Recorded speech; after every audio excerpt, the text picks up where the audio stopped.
Due to copyright, I can't publish many audiobooks on YouTube. At our audiobook novel service, we offer access to over 300 full novels from Pocket FM, Webnovel, Audible, Wuxia, and more, all in high-quality audio format. Each novel is available with a one-time payment only. No subscriptions, no monthly payment, and no ads. Payments via PayPal or Ko-fi. To browse the full list of available novels, message me directly on Telegram or WhatsApp, or check out our full catalog on Discord. Chapter 481. A Painful Separation, Part 2.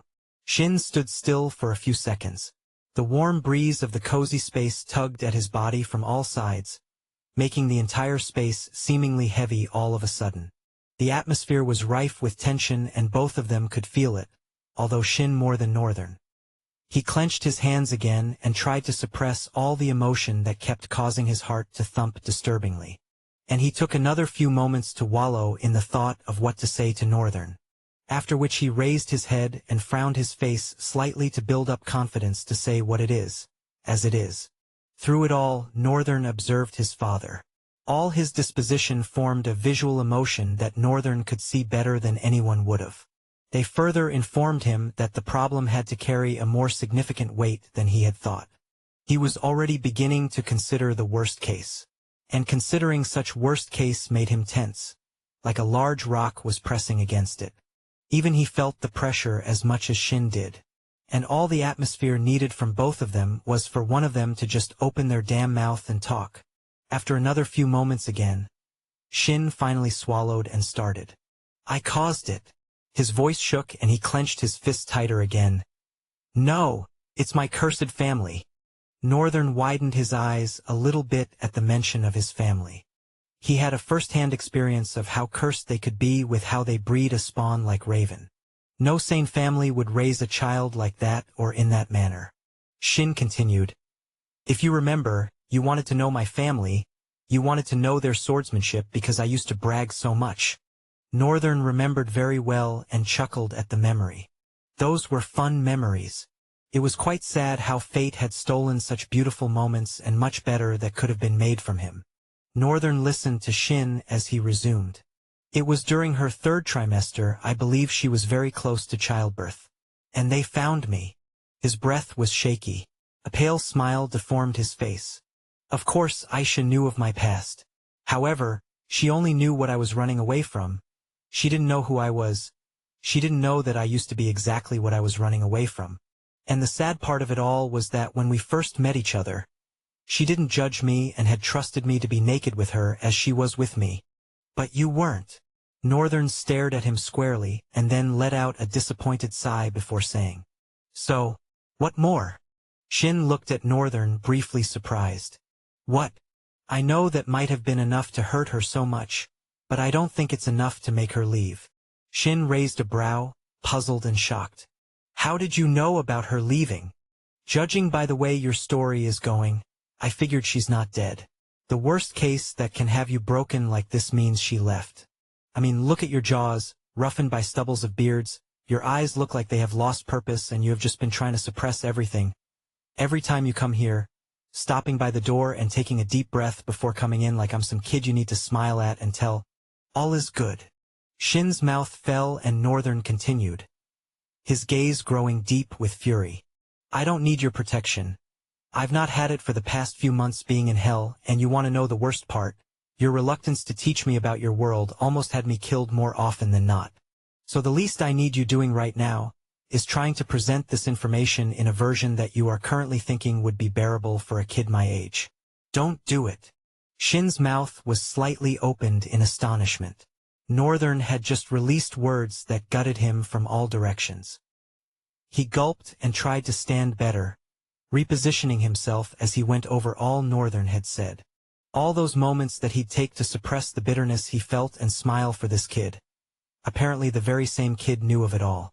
And his reluctance to teach him their world almost killed him more often than not. Regret assaulted him internally like a jarring titanic spear striking down upon his mortal frame. The least he could do right now was actually be completely honest with this kid. He is so not a kid anymore.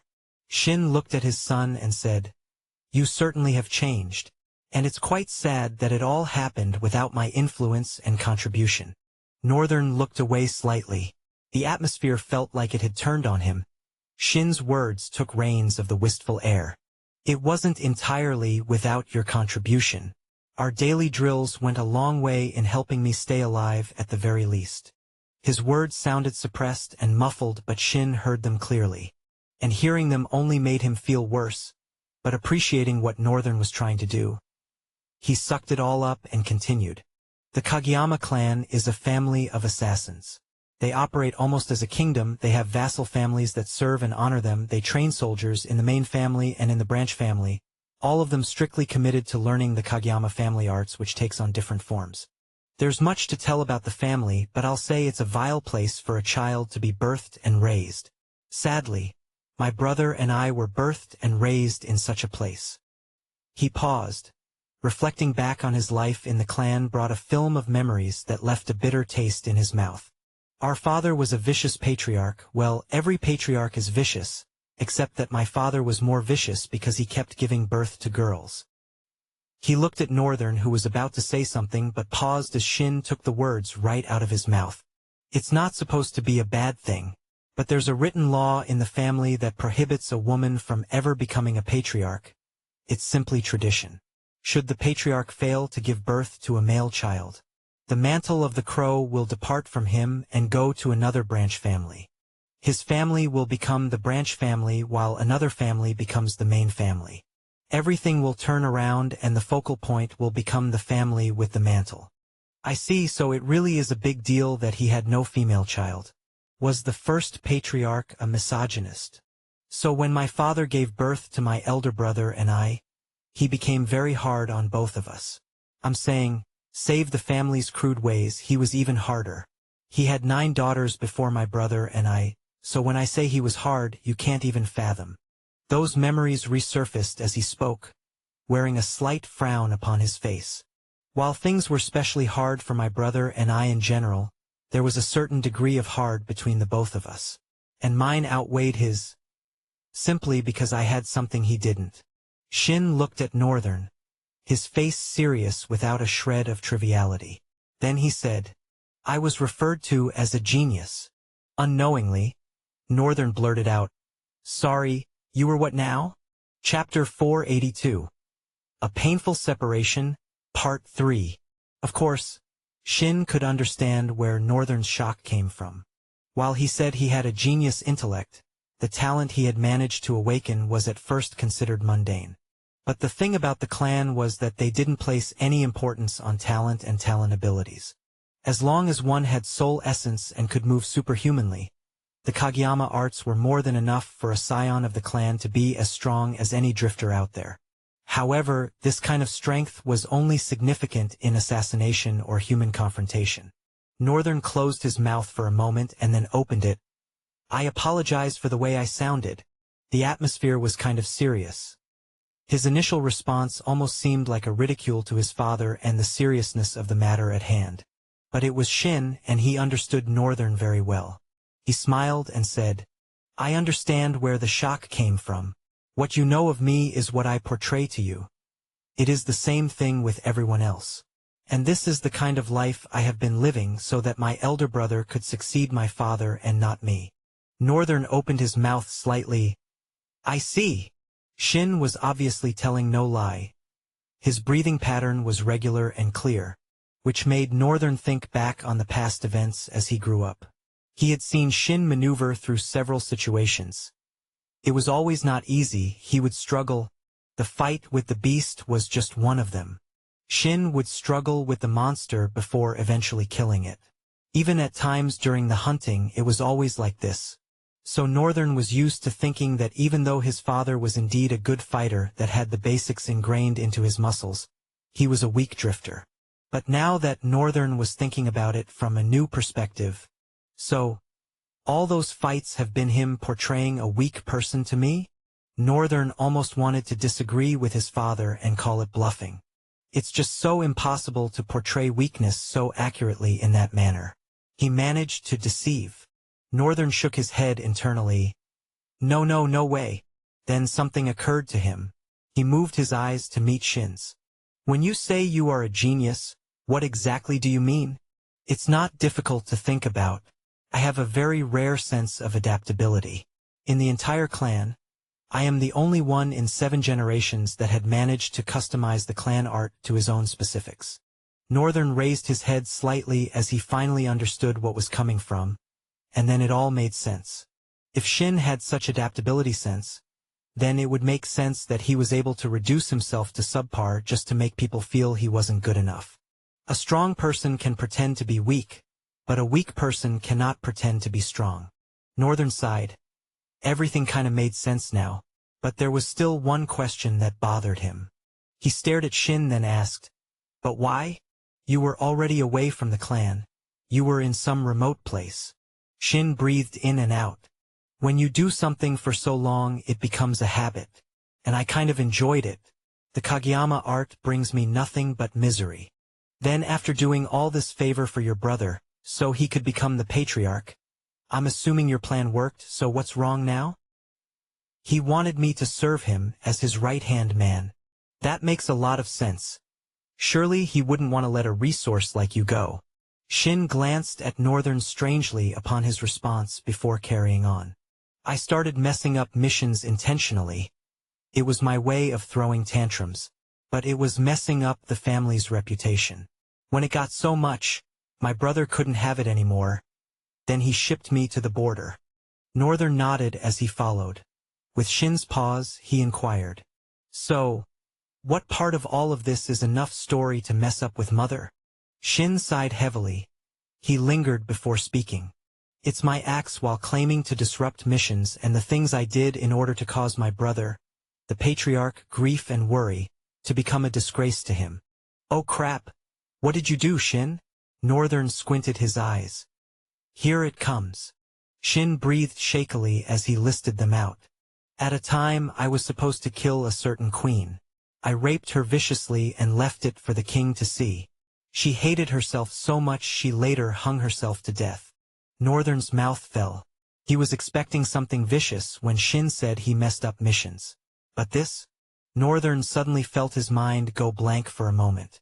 Shin continued anyway. "Another time, there was a petition for an entire lineage to be wiped off the face of this world. Not only did I not kill their last descendant, I gave her my seed. And the Kageyama does not just spread their seed to anyone." "By seed, you mean your—" Shin nodded, causing Northern's mouth to open to an O. Moments later, Northern managed to shake away the shock and asked, "So you have a child? A female child somewhere, yes?" Northern frowned. "That was what sent Mother away." Shin sighed. His breath shivered. "It wasn't the entire case. Your mother was angry that day and threatened to leave. But she didn't." Northern raised a brow. "She didn't leave?" Shin looked into Northern's eyes, his resonating with dark sadness. "My family finally approached me because they needed my help. I refused, and they used underhanded methods to bring my daughter before my eyes. Aisha was heartbroken and disappointed not because I had a child but because I never told her that I did. I mean, how could I have? I knew of her difficulty to give birth due to her race. I couldn't bring myself to tell her something that would have her heart wrench every time she thought about it. I wanted her to know we were in this together and I am not depending on some child somewhere." His voice broke in between words now and then as he spoke. "She entered the room and was going to get her important stuff. But when I entered to meet her, she was gone." Northern frowned. "What do you mean gone?" Shin looked at his son with his eyes barely holding in those burning tears. "Northern, your mother, Aisha was kidnapped 6 months ago." The room suddenly got darker. Chapter 483. What if it's all been fate? Everywhere suddenly grew cold. The level of coldness Shin was experiencing before now was child's play to this one. It was so intense that the cold seeped into his muscles and as far as his bone. The air became compressed, and at that moment, Shin felt like he was standing at the top of a very high mountain, where the air was quite scant and tense. There was an additional feeling of fear creeping into his heart, like the roof. No, the entire reality above him, even the sky, was going to come crashing down on him. All this was a matter of seconds since the last word was uttered, and in such a short time, pearls of sweat had formed over Shin's face. Northern belatedly looked at his father and quickly steadied his mind and breath at the same time. As he did, the void aura slowly calmed down, lessening its effect on the space. It was still there but suppressed by Northern himself. That one moment, he had unintentionally let go of the hold he had on it, causing the entire room to drown in the horror of the void aura. It was a curse that now accompanied him as he grew stronger. And perhaps, in some situations, it would be a blessing. Northern clenched his teeth painfully, shut his eyes, and looked away for a moment. "I'm sorry," he said to Shin, who was now breathing heavily like he had just run a 2-day marathon without stopping, his shoulders rising and falling. "It's fine." Shin spoke in a foggy tone and dealt with his breath at the same time. He slowly sat on the stool and breathed in and out several times till he got steady. Northern watched him from a sitting position.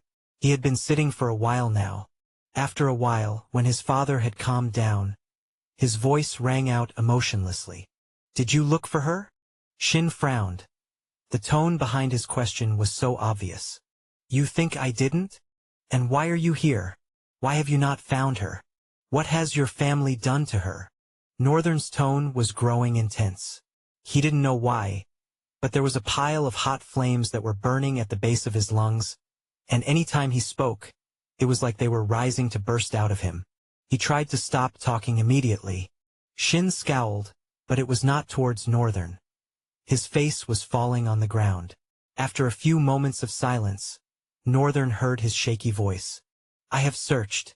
They weren't the ones. If they were the ones, I would have known already. But they really weren't the ones." As much as Northern was trying to stop himself from getting angry, Shin's response was like adding fuel to the seething flame beneath him. He glared at his father with a cold intensity etched in the depths of his eyes. "So?" Shin, regardless of the way Northern's response sounded to his ears, kept his head down, gritting his teeth and rubbing his hands together. He is as pained about this as Northern is. He had even had to carry this pain for so much longer. His son, his wife, his unborn child, which would probably be born by now, all suddenly disappeared from his life. It felt like everything he had worked so hard to build for himself, the life he had struggled so much to live, all suddenly became nothing in the blink of an eye. He felt nothing but darkness and misery consume his daily life. Utterly useless. "There is only one thing I keep thinking about, and it has to do with your mother's secret and the origin of her race." "That's right." He referred to her race before as if she wasn't human. Northern glanced at his father, as he realized there was something more to their story with this. Shin, with a bit of hesitation, continued to speak. "Aisha is not originally from this world." Northern raised a brow. Shin continued, oblivious of his son's expression. "I know this would sound so unbelievable, but while we were being truthful to each other, Aisha had told me that she comes from a world that was torn off from ours. She was running away from her father, and her arrival in this world was an accident. She called herself a being of the ancient wood. An elf." Northern's eyes widened at that moment. From the moment Shin started talking about another world, a single possibility had occurred to Northern. The underworld. It was a place he knew very little about. But at the very least, he knew it was a world that stood below Trail as a whole. And it had people living in it too. So when Shin mentioned another world, his mind quickly wandered off to the experience he had with Sura and Cal. "Are they characterized by long ears?" Remembering how Cal looked, Northern muttered. Shin looked at him, a small hint of confusion appearing in his eyes. "How did you know?" That was her true form. But she could use an ancient art called magic to hide her ears and make them human ears. Northern stood up, so many thoughts running around his mind as he washed down on his face with his palm.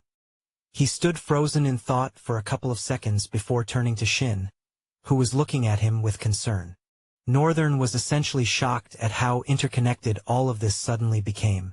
As much as he wanted to believe this was a coincidence and nothing more, his intuition was hinting at something else. The reason why Aisha was kidnapped all of a sudden might have had nothing to do with it. But his senses tickled. All these events, now that he thought about them, began to feel like someone was weaving him into something.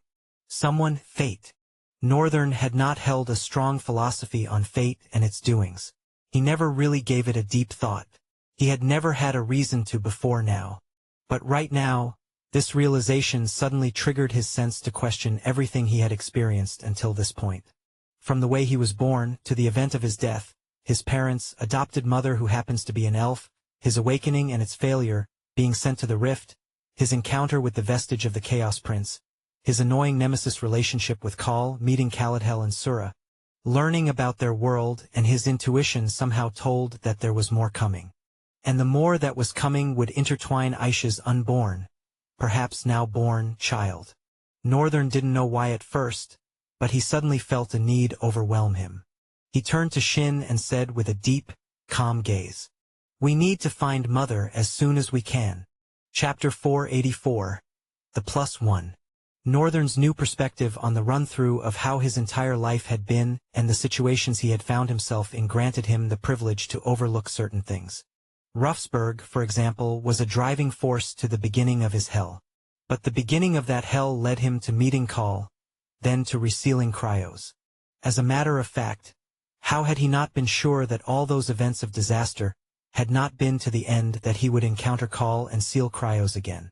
After all, Cryos had been sealed there by the Origins themselves because it was impossible to kill him like they had killed the Chaos Prince. So it was possible that Fate, who Northern was to believe could be an origin in this world, had intentionally played people like chess to move him towards accomplishing what it was they wanted. And perhaps it is playing some move again right now, pushing them towards a certain destination. As all these thoughts ran across Northern's mind, he felt they were wild and insane at the same time. But this was a new world. A world where powers like this exist, concepts can be twisted and maneuvered, and even he is an embodiment of the proof of it. So, how could he not believe this notion? It was something that he had never given thought to before. And now that he was actually thinking about it, he felt like his mind was being liberated from a shackle he never noticed or thought was present.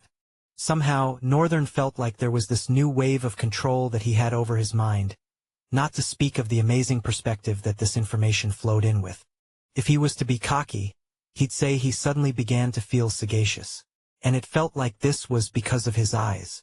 "My eyes are affecting my brain." Northern almost scoffed at the conclusion of his thoughts. He folded his arms and sighed again. He'd been sighing for a while since Shin had left his room after what he said.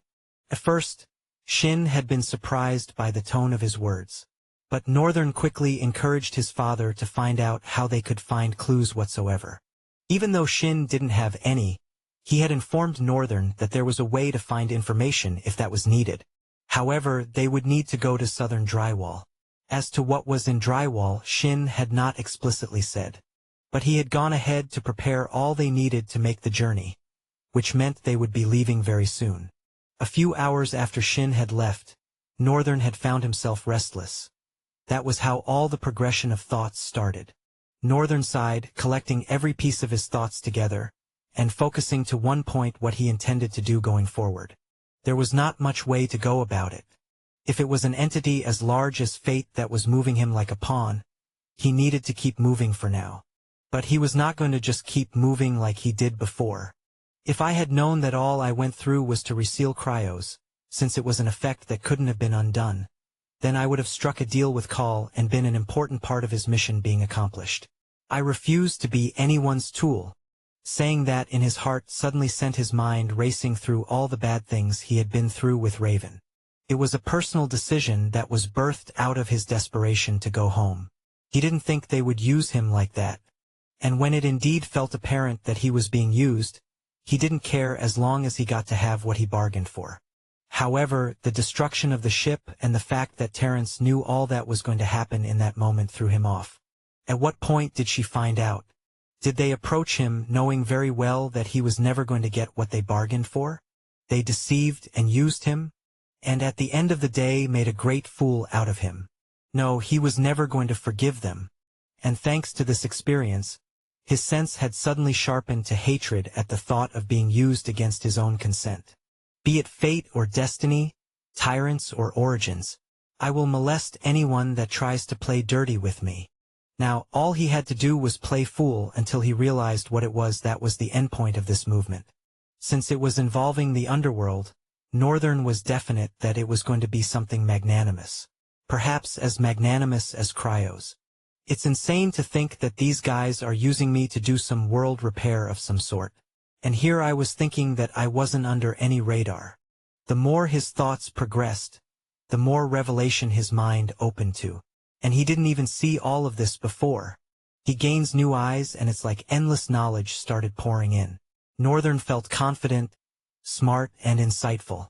That was just a passive thing that his new eyes could do. He wanted to know more.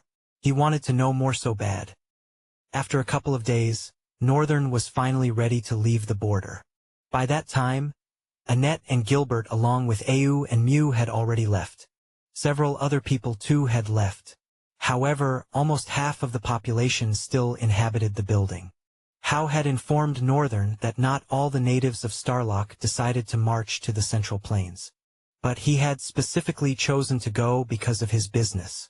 Staying in a dead continent served no purpose to a man that wants to build fortune, was the statement he had said to Northern. And with that, Northern had showed him his stack of soul cores. He, as a matter of fact, only showed him barely half of what he had. The bottomless could not take any more, so he had created a room in the Void Palace where his clones were storing them. There were also the resources that were being mined from the mountain. Now that he was in the Central Plains, the first thing he wanted to focus on was building wealth, which he had several potential sources for. The red crystal was one, the two minerals that were gotten from the glacial mountain and the volcanic mountain were another. Although he had not seen a use for these materials, they each had special nature that made them different. The red crystal's healing properties. The volcanic crystal had a heating effect while the glacier crystal had a cooling effect. The glacier mountain crystal had a glass-like appearance and Northern suspected that it probably could be used for ornamental purposes. This was all just his speculation anyway, and he hadn't even told how about all these things save the soul core. He wanted to see if this is a man that can be trusted and if truly Howe's art of trading fitted well into the market of the Central Plains. If it didn't, he was not going to waste resources, but if he was, then all the trouble of saving him was worth it. Howe was, as expected, flabbergasted at the amount of soul cores Northern had. Northern explained his desire to make wealth and Howe was very pleased to accept this offer. Although he had also told Northern that what he knows of the Central Plain are from tales told by his merchant friends. He had a few contacts, but it was difficult getting to them from a state like this. In the end, he joined Northern and his father who were going to be leaving for Drywall. And so did Ellis. Although Ellis gave no certain reason, claiming that he just wanted to spend more time with his best friend before going home. Northern had cringed at being called best friend. The one person whom Northern does not understand why he insists on following them too is, Northern heard a knock on the door and sighed, pulling himself to go open it, since he had locked it from inside because Ellis kept coming every 3 minutes before now. He opened the door and before him stood the +1. The extra, dark-haired, pale skin and a bland look plastered to his face. He wrinkled his nose in disgust as he looked at Northern, then fixed his face back to his usual bored face. I don't understand. Don't you have a home to return to? Ryan looked at Northern, his eyes were unchanging, almost looking frozen. No, I don't. Northern sighed. You could have gone with Annette though. She was going to the academy. I don't want to associate with new people. Northern looked at the boy and felt truly sad for him in his heart.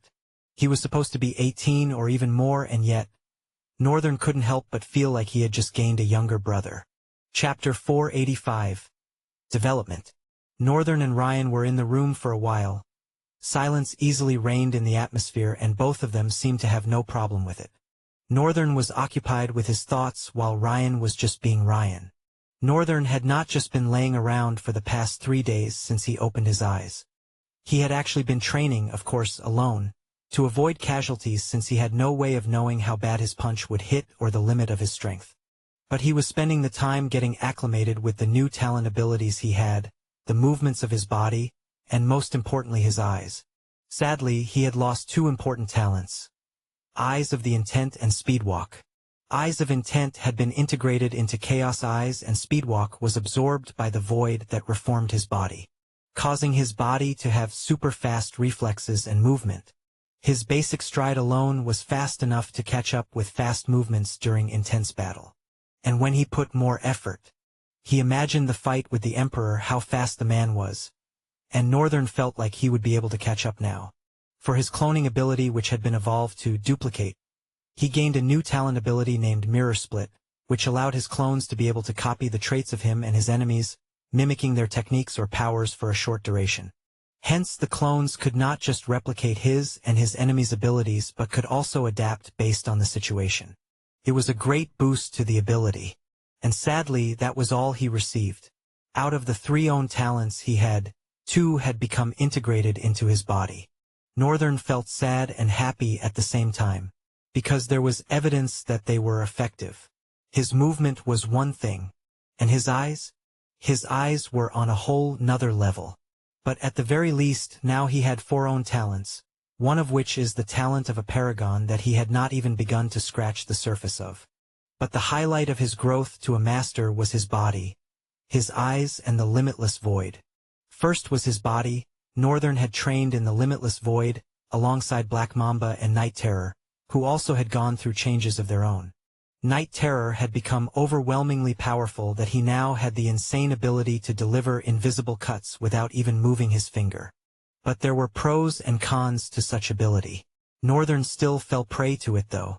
The first time it happened, he had taken serious damage, and while Chaos Thread was doing its work, he had noticed something about his own body. At first, he felt it was a wild thought, so the duel between the 3 of them continued. Night Terror's invisible cut could not be avoided. At least, right now, Northern didn't know how to avoid such a cut, and the sad part was that Danger Sense was not being triggered. Because it was a cut that isn't there until it is there. So, the minute time it'd take Danger Sense to trigger, it has been delivered. It was a crude and unfair ability given to an already crude and unfair existence. On the second hit, however, Northern did not take full damage. It didn't hurt as much as it did before, and the stitching up of his wounds was easier and faster. And on the third hit, Northern's body did not receive damage. Even the sentient being, Night Terror, was as shocked as he was. It was as if the cut was made on an impenetrable metallic surface, leaving a very small scratching that was smoking hot. When Northern was first initial to Night Terror's attack, he had first observed that his cells were analyzing the damage done to his body. He didn't want to think too wild about it. On the second hit, the damage was reduced by around 30 to 50%.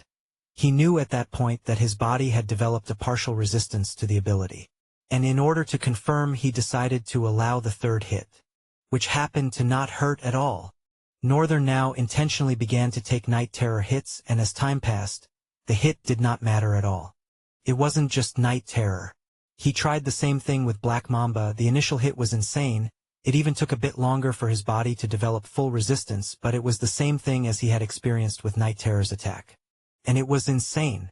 Not to say that his body had some amazing new features, as he had observed and experimented in the past 1 week, even before he opened his eyes. When he had first come around, the weather was a bit overwhelming. He had great stamina and endurance for several conditions in his body already. That was including the severe cold. The cold of the border was unhealthy and unnatural. It was a phenomenon caused by something that no one has been able to discover yet. And when he first began to settle in after his evolution, it was difficult, but that was only for a few hours. He literally felt his muscles thicken to retain heat, and his skin before his very eyes developed a frost-resistant layer. He felt like this feature had also contributed to his body's ability to analyze and adapt to a certain threat. But that was not as impressive as finding out he could move the position of his organs around his body. It was insane. Inside his body felt like it was a formless fluid that he could just move around and adapt anyhow. Those were already amazing developments. And then his eyes. First, Northern's perception of the chaos had skyrocketed. Not only could he now perceive the instability, cracks, and weaknesses in reality itself, he could also see where physical laws begin to break down or where distortions in time, space, and matter manifest. This allowed him to exploit or manipulate chaotic energies and tear into the very fabric of reality, which was how he was able to in an instant find out what the humans of the Central Plains have not been able to discover for over thousands of years. The source of the intense cold. Of course, Northern kept his mouth shut anyway. It wasn't an imminent threat, and he felt it was a piece of information that was going to serve him a great price of trade later. Northern now sees the essence of living beings, from their souls to their deepest desires, fears, and traumas. He can sense the flow of soul energy, detect hidden auras, and observe how souls are tied to both the material and immaterial realms. And those were just its passive effects. Yes, Chaos Eyes now had active effects. Chapter 486. Departure. Reality warping. With the Chaos Eyes, Northern can now subtly alter aspects of reality. He might cause physical structures to destabilize by increasing entropy or temporarily altering local laws of physics. For example, he could weaken the ground beneath his enemies or bend light to obscure himself. Soul alteration. He can influence the souls of others directly. By focusing his gaze, Northern can disrupt the soul integrity of an opponent, weakening their resolve, destabilizing their energy, or even altering their emotions. He can also mend soul damage or disrupt harmful curses or hexes cast on others. Because of the Chaos Eyes, Northern had also developed the ability to merge chaos with soul energy, creating devastating effects. For instance, he could cause a person's soul to become entangled with chaotic forces, leading to internal disarray and soul disintegration. Alternatively, he could synchronize his own soul with chaotic elements, enhancing his power by embracing unpredictability and disorder. Although all this has yet to be put into real practice. But he knew for sure that it was possible and what he could do because these eyes exist. Chaos Eyes also allows Northern to perceive multiple dimensions of time and space. Although in limited flows, he can see brief flashes of the future and trace the past's influence on the present. However, Northern was more keen on this ability's effect in battle.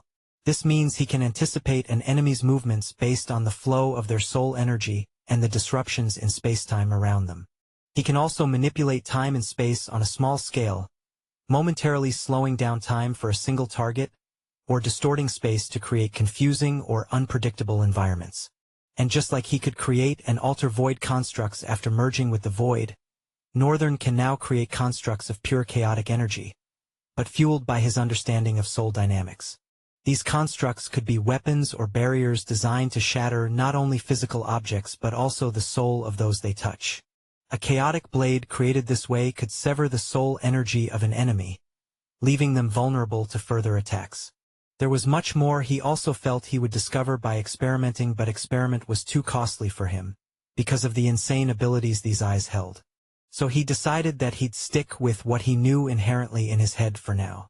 Unfortunately, as powerful as Chaos Eyes, they also had a fatal weakness on him. The increase in the chaotic aspect of the Chaos Eyes now means that Northern must always be careful with how much reality he distorts. If he overuses the ability, the chaos may begin to affect him, leading to unpredictable side effects, such as mental instability or physical degradation. Focusing too deeply on the souls of others can cause Northern's own soul to suffer from overexertion. If he overextends himself in manipulating the souls of others, his own soul might become unstable, leaving him vulnerable to soul attacks. The ability to see multiple layers of reality, time, and soul energy can be overwhelming.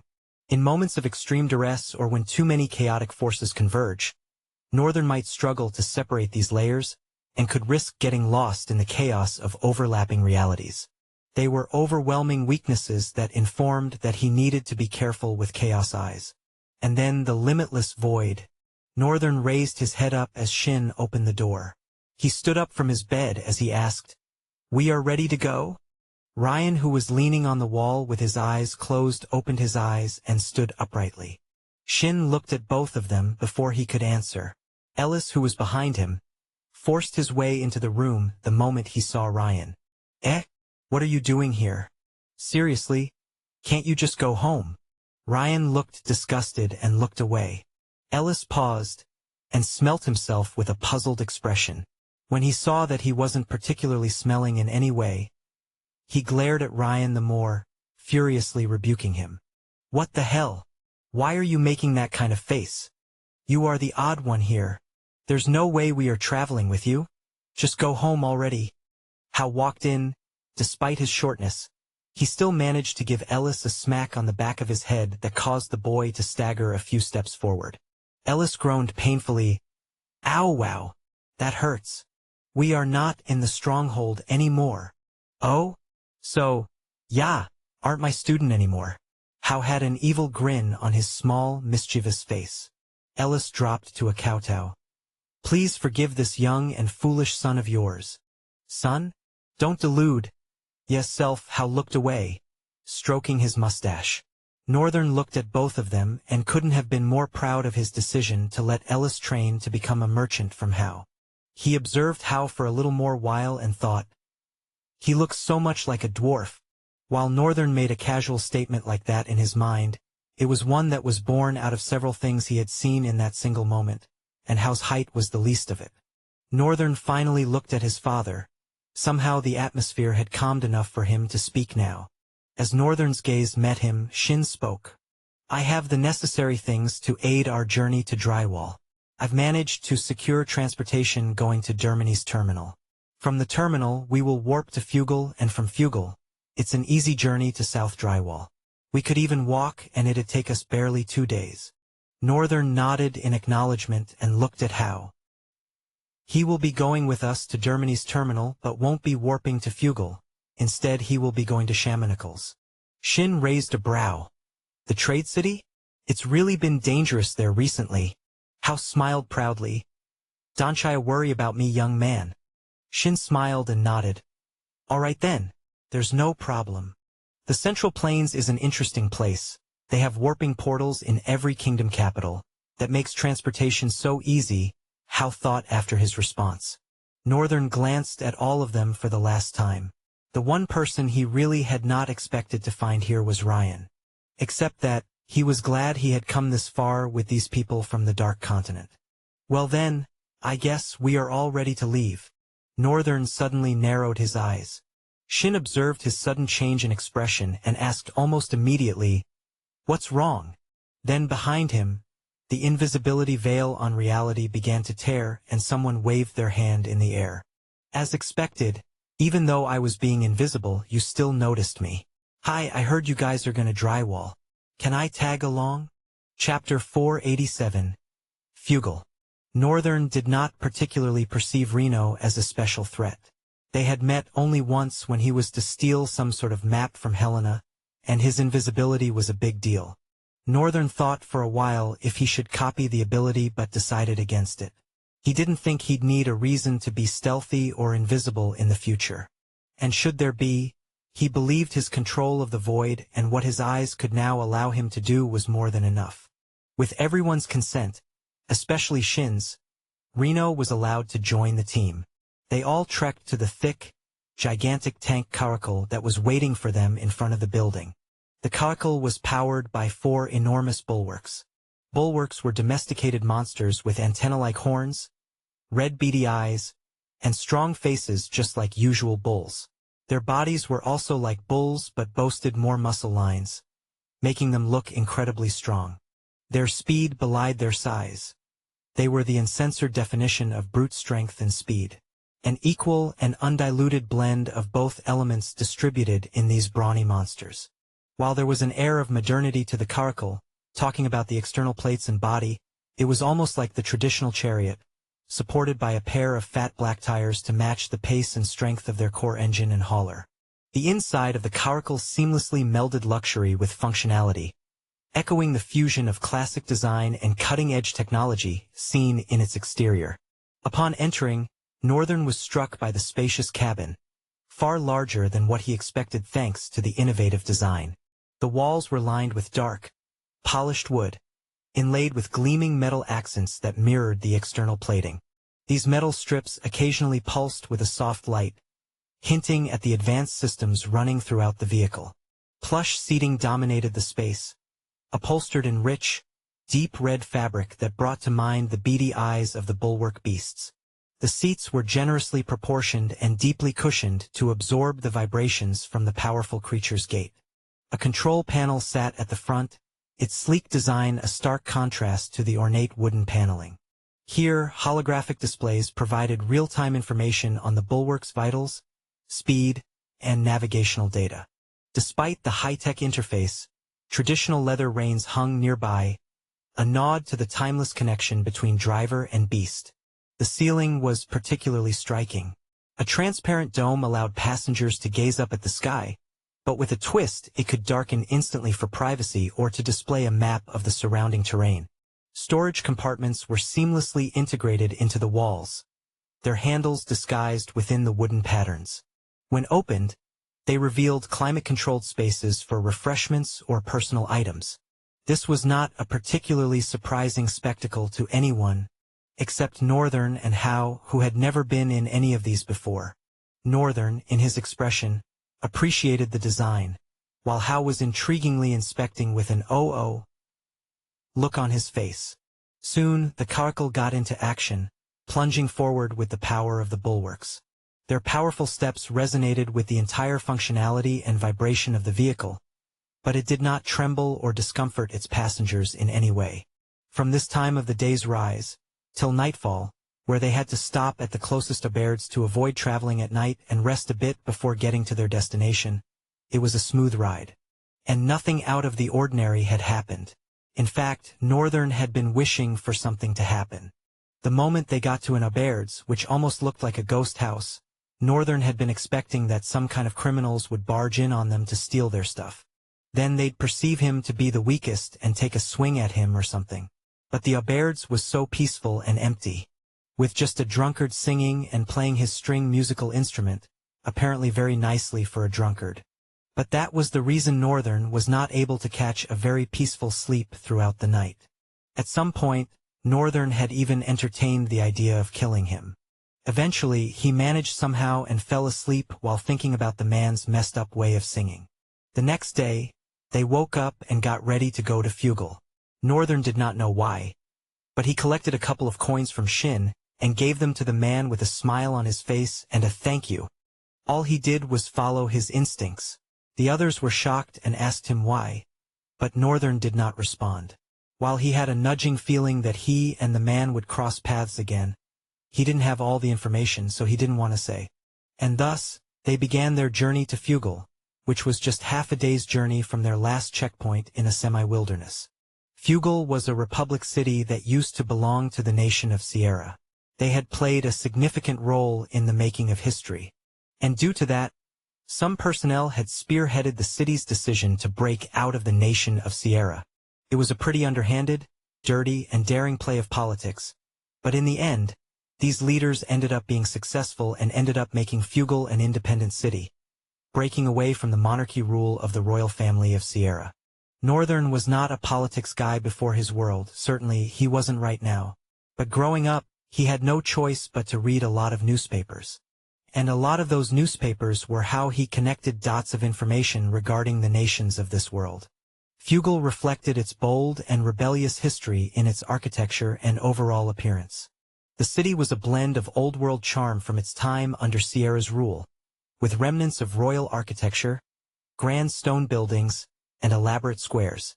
It also had a more pragmatic, industrious feel, marked by the growth of certain functional, rigid structures, symbolizing the independence and hard-earned freedom from monarchy. Tall, imposing towers dotted the skyline, representing the powerful institutions that now govern Fugle, adorned with the city's emblem, a symbol of defiance and unity. Streets were bustling, filled with merchants and workers, with traces of both old-world elegance and modern ambition. Central plazas, once designed for royal processions, were now filled with public gatherings, where debates were held and citizens discussed political matters openly, near statues of leaders who spearheaded the city's independence. Walls surrounding the city were heavily fortified, so Northern and the others had to wait a little while before they could pass by. It was particularly easy thanks to Shin's status as a protector. Under every circumstance, Fugle was a tightly secured city. Entry without an identity card was always difficult. But it also kept the city safe, well, as best as it could. They weren't particularly safe from themselves. Stone walls weathered from the past monarchy's influence contrasted with newer, fortified sections built after their freedom. The city's heart, an enormous council hall, was modern and polished, with large glass windows representing transparency in their government. Overall, Fugal was a city marked by contrasts. Old grandeur mingling with the symbols of newfound independence. Straight away, Northern and his cohort journeyed directly to the warp port. From the window, before they got to the port, Northern could see the spearhead of a pale green crystal piercing the sky, its lower part blocked by several buildings. Eventually, their coracle stopped in front of a building, where two heavily suited soldiers stood with silver spears crossed over the gate.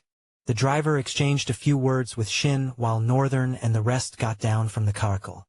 The walls of the port were brownish bricked and were an out-of-pocket aesthetic that somehow contrasted the entire representation of the city in an odd way. It was insinuative of the fact that this place was most likely recently built. And it was the government's final act of accepting Fugal as an independent nation of their own, which most likely made them the smallest nation in the world, at least in the Central Plains. Well, that's just my thoughts. Who knows, there could be a smaller nation than this one.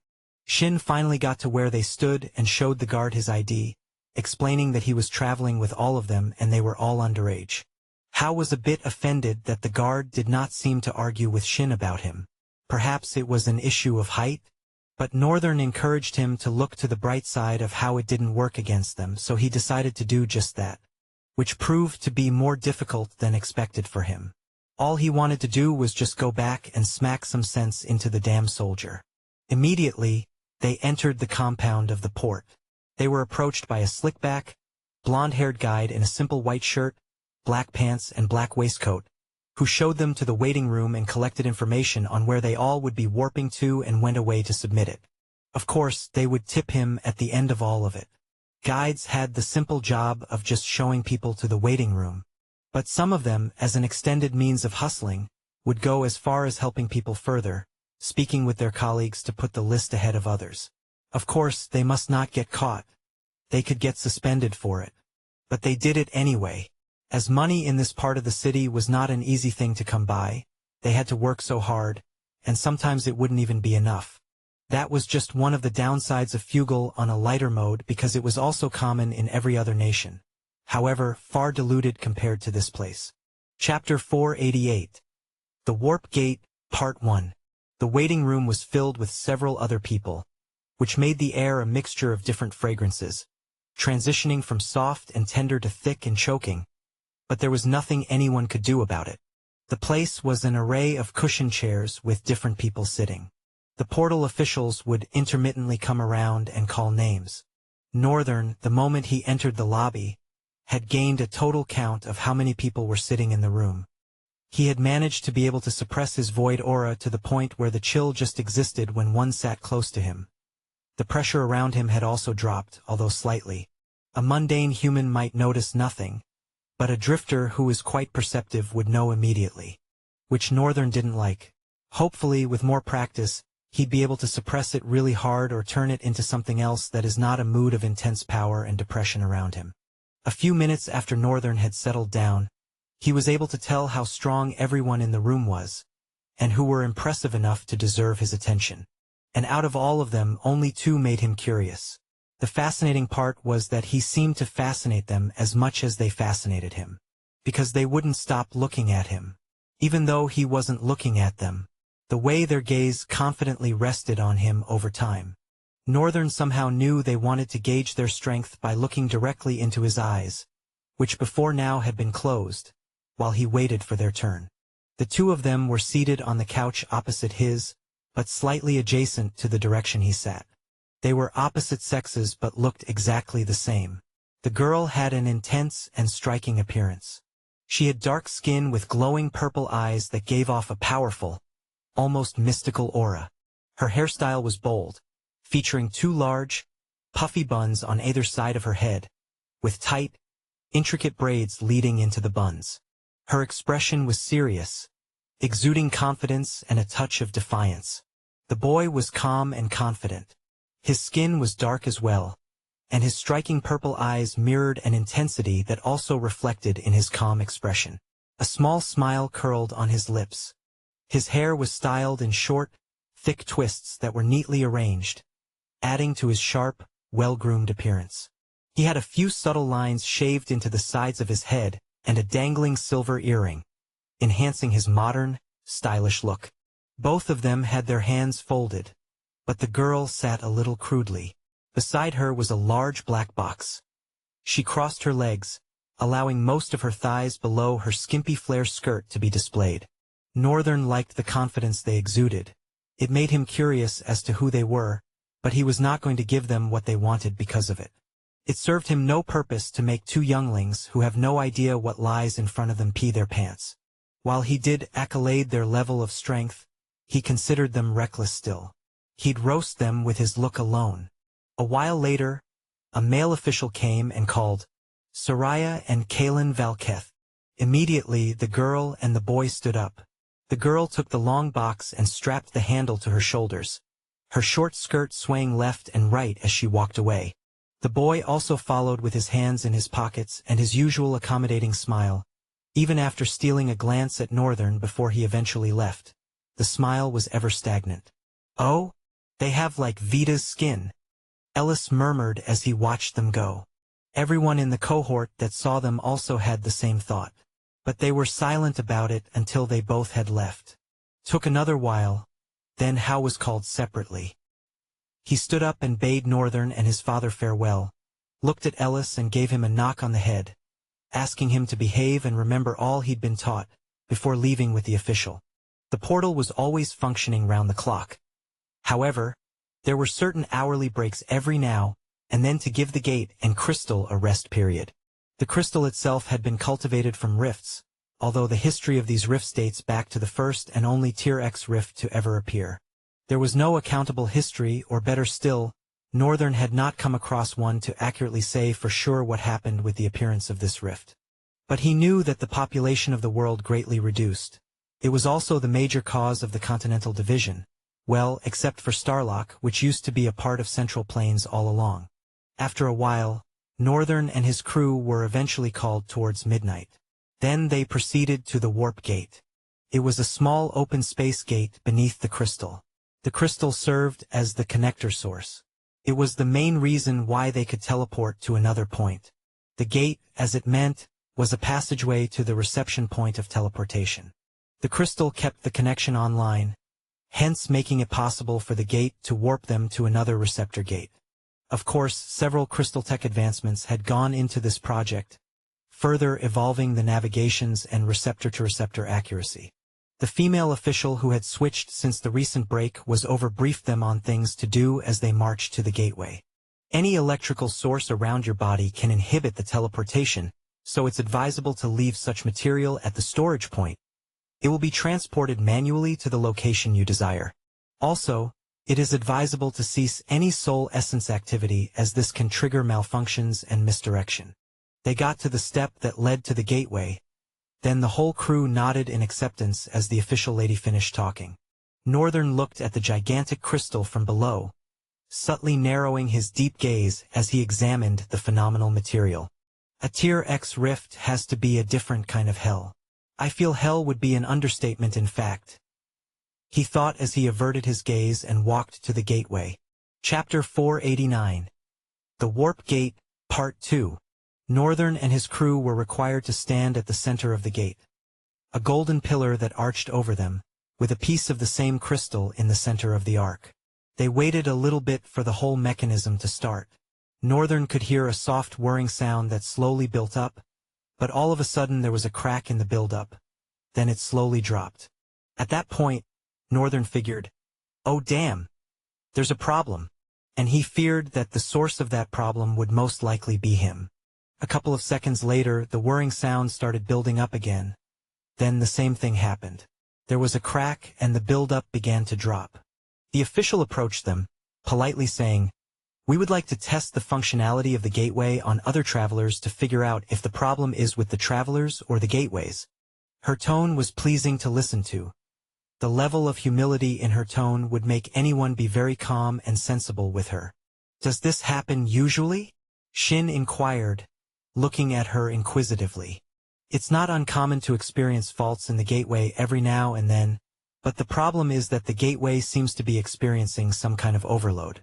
This usually happens when the gateway is trying to transfer a large number of souls. Shin folded his arms with a serious look at the lady. And how many is a large number? 1,000. Shin went silent for a second, then retorted, Okay. There's definitely a problem. It's fine, you can check. There'll be no need for that. Shin looked at his son, raising a brow. Northern continued, I kind of know the reason why that is happening. He looked specifically at the lady and asked, Do you guys have one for a larger capacity? The lady hesitated for a moment with skepticism playing on her face before she responded. Yes, sir. There definitely is a larger capacity gateway. However, it is used for military purposes, or for extremely important travelers such as paragons and ascendants. Northern nodded his head. I understand. How much do I have to pay to use the other one? The lady hesitated again, this time looking at Northern from head to toe. He was wearing a casual shirt alongside black pants and knee-level boots, which he received from the border. She politely said to him, Sir, it will cost a lot of money. How much? 3,000 credits. 3,000 credits, that is 300,000 talii. Northern juggled his memory. The commonly accepted currencies in the Central Plains were talis, plural, talii, which was the base currency of the world, small bronze coins, used for day-to-day transactions. Credi, plural, credis, mid-tier currency which is made of silver representing higher status or wealth. Orens, plural, orens. These are gold coins, which are used for high market transactions and can be found amidst several merchants. Cryst, plural, crysts. These are modernized paper money backed by a combination of precious materials and some form of magical essence. 1 credi equals 100 talii. 1 orens equals 50 credis or 5,000 talii. 1 cryst equals 100 orens, or 5,000 credis, or 500,000 talii. Hence the reason why 3,000 credis was 300,000 talii, which is quite a lot of money. Enough for a peasant to buy a house, a farm and start a family, feeding them for at least a year. A middle-class house costs 1,000 credis, which is an estate, with a 5-room mansion and a nice garden compound. So yes, it was pretty expensive. Northern sighed. He was in a lot of trouble now. Shin looked at him, worried. He still could not comprehend why Northern was asking to use a much larger one. But he didn't question what Northern was doing. By now, he had figured out that there were tons of things he didn't know about his son, including the tremendous strength he was hiding. We have a total of 396,000 talii, so it's still affordable, Shin said with a calm voice. The lady exchanged her eyes between the two of them, looking at them like they were insane. I'm sorry, but shouldn't that money serve you a better purpose? I'm sure it's just a slight malfunction. It will work as soon as it's tested with the next batch of travelers. Northern shook his head and directed his gaze at her. Test it as much as you want. You'd still keep having the same issue. The lady had an extremely confused look on her face. She was trying to be very considerate and reasonable, but it seemed these peasants weren't having it. Then a thought broke into her mind, making her eyes widen. Her mouth opened as she realized what she could be missing. I'm very sorry for not recognizing a paragon. Eh? Not only Northern but all the crew exclaimed. Paragon? Where? I'm sorry. There seems to be a mistake. None of us here is a paragon. Shin cleared the air. Immediately, the girl stood back with a puzzled frown. Then an ascendant? She inquired. Shin looked at the rest. They all shook their heads. Then he responded, No. The lady looked at Northern. I'm sorry, sir. Is it okay for me to ask what rank you are? Northern indifferently answered, I am a master. How old, sir? 16. 16 and a master? That's insanely impossible. The thought caused her eyes to widen. She was meaning to confirm what rank he is, for him to speak like he was 1,000 souls walking in one body. but she had ended up being taken by shock that she forgot her initial reason. A 16-year-old master in the Central Plains has never been heard of. Please, can we proceed? Northern bothered. The lady broke out of her shock. At this point, she was just mentally tired. She shrugged. If it's what you want, then there is no problem. Shin brought out the pack of coins, selected 96 coins from it and handed the rest to the lady. The lady bowed as she received and took one last glance at Northern, who was expressionless. She faced Shin and the rest of the crew. Then you all can proceed to the center of the gateway. Shin and the rest of them did as she said, while she walked away with Northern. After a while, the whirring began its build-up again. This time, however, there was no drop. The build-up continued till the crystal in the center arc began to glow brightly. Eventually, a formula circle on the ground appeared with a blue glow as the crystal. Then a light enveloped them, instantly warping them to South Drywall. Chapter 490. Sleep and Tight. The second gateway was much grander than the initial one, also wider, gleaming with an almost whitish sheen, both the pole and the arc. The lady stopped at the beginning of the black metallic steps and signaled with her hand for Northern to continue up, keeping as straight a face as she could manage. Northern did as she instructed, walking to the center of the gateway and sincerely hoping that there was going to be no issue this time around. The reason for the malfunction was very simple. The gateway counted the quantity of souls and transported them, and in some cases the quality of souls.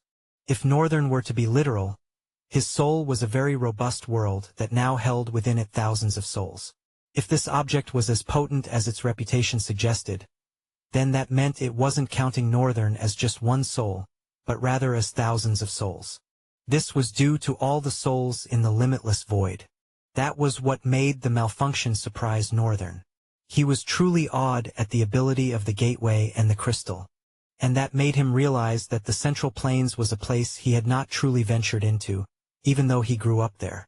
He had heard of several things through the news feed and the mouths of travelers, but he had never actually been there.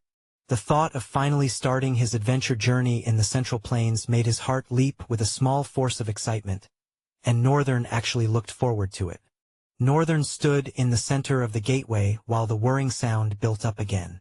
This time, he tried to guess where the mechanism was positioned. There was no point he could think of, except below the metallic platform he was standing on. I'm guessing all of it is part of the gateway, he thought. Northern looked down the moment a white circle appeared on the ground, then began to grow brighter. At some point, the circle looked like it was blinking, which had Northern worried, but eventually, a white light purged out of it, enveloping him, and slowly his point of view changed. What Northern saw, though it was brief, was a blank white world with flowing flame-like threads. It was the same thing as the ligatures of reality he was used to observing. The only difference was this blank white world.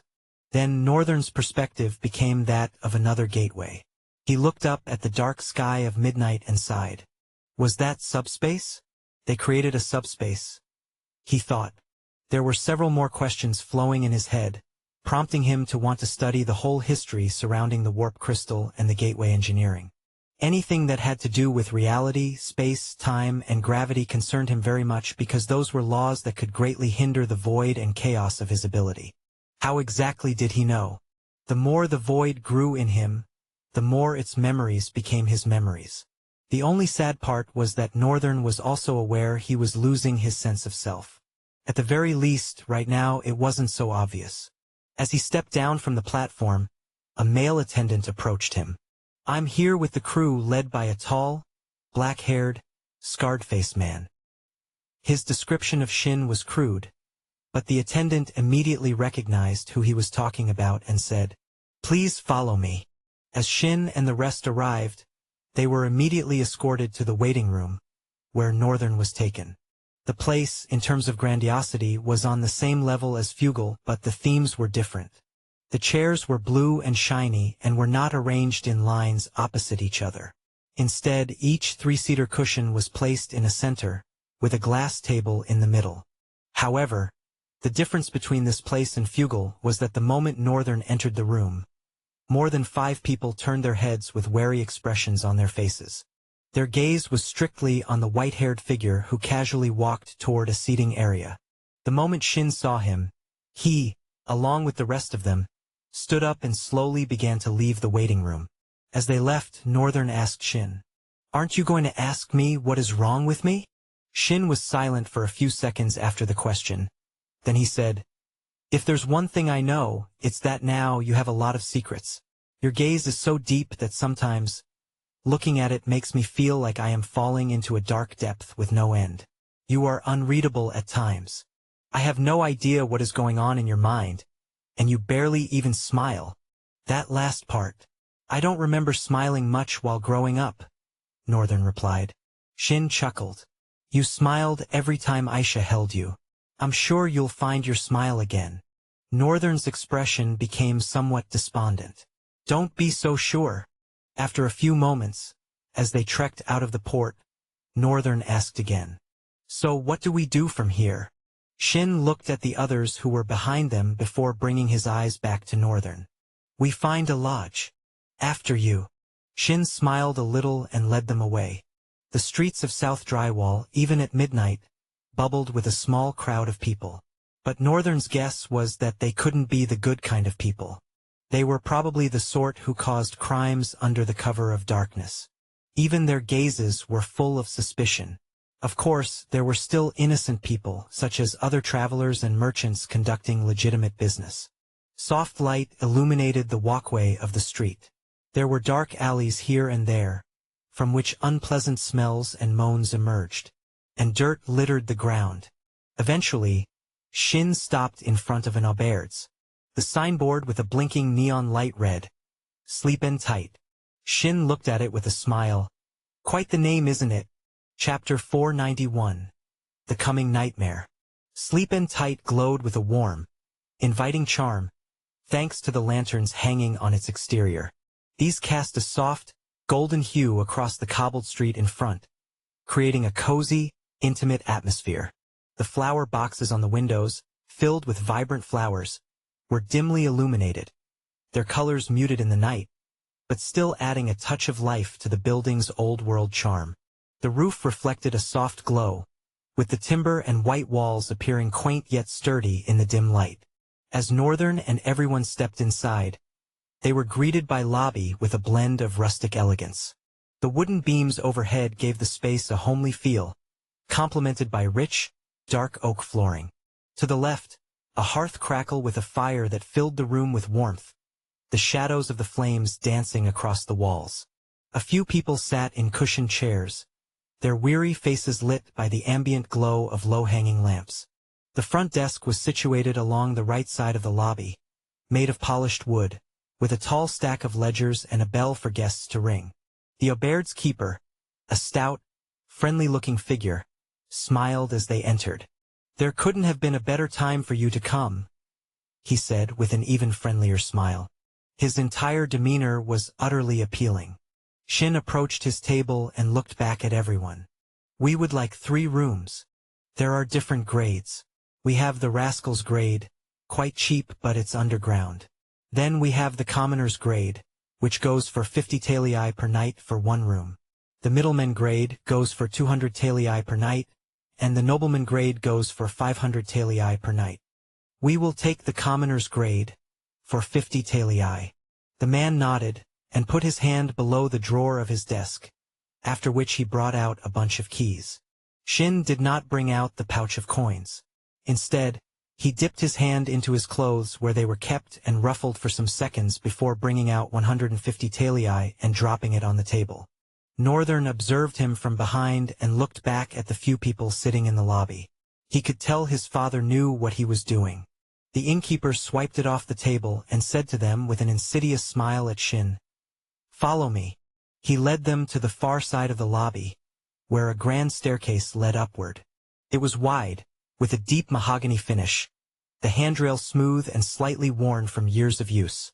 Each step creaked softly underfoot as they ascended toward their rooms. The walls beside the stairs were adorned with faded portraits and tapestries, adding a sense of history to the space. The smell of baked bread and warm soup drifted in from a side door, suggesting that the auberge's dining area was still active.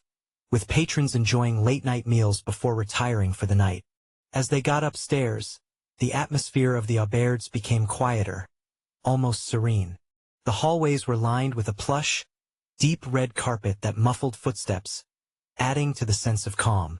Soft, golden lanterns affixed to the walls illuminated the corridor, casting a gentle glow that made the space feel intimate and welcoming. The wooden beams of the ceiling continued from downstairs, though here they felt lower, cozier, giving the upstairs a more private, secluded feel. The doors to the rooms were made of sturdy oak, with brass handles that glinted faintly in the low light. Each door was numbered in a neat, embossed script. The man stopped in front of one door and looked at the crowd with an expecting gaze. Naturally, Northern stepped forward, and so did Ellis right after him, after he noticed Ryan looked like he wanted to move. The keeper gave Northern the key to the room, which had the same numbering as the room did. Then he led others away. As Northern and Ellis stepped into their room, what met them was a modest and comfortable space. The wooden floor was softened by a small woven rug, and a simple but well-crafted bed stood against one wall, with thick blankets and pillows invitingly arranged. The room was furnished with a small writing desk positioned near a window, offering a view of the quiet street below. The window had heavy curtains, deep green, which were left open to let in the soft glow from the street lanterns outside. A small fireplace sat in the corner, crackling softly, offering warmth to the room. Above it, a mantel with a few modest trinkets or a simple mirror hung.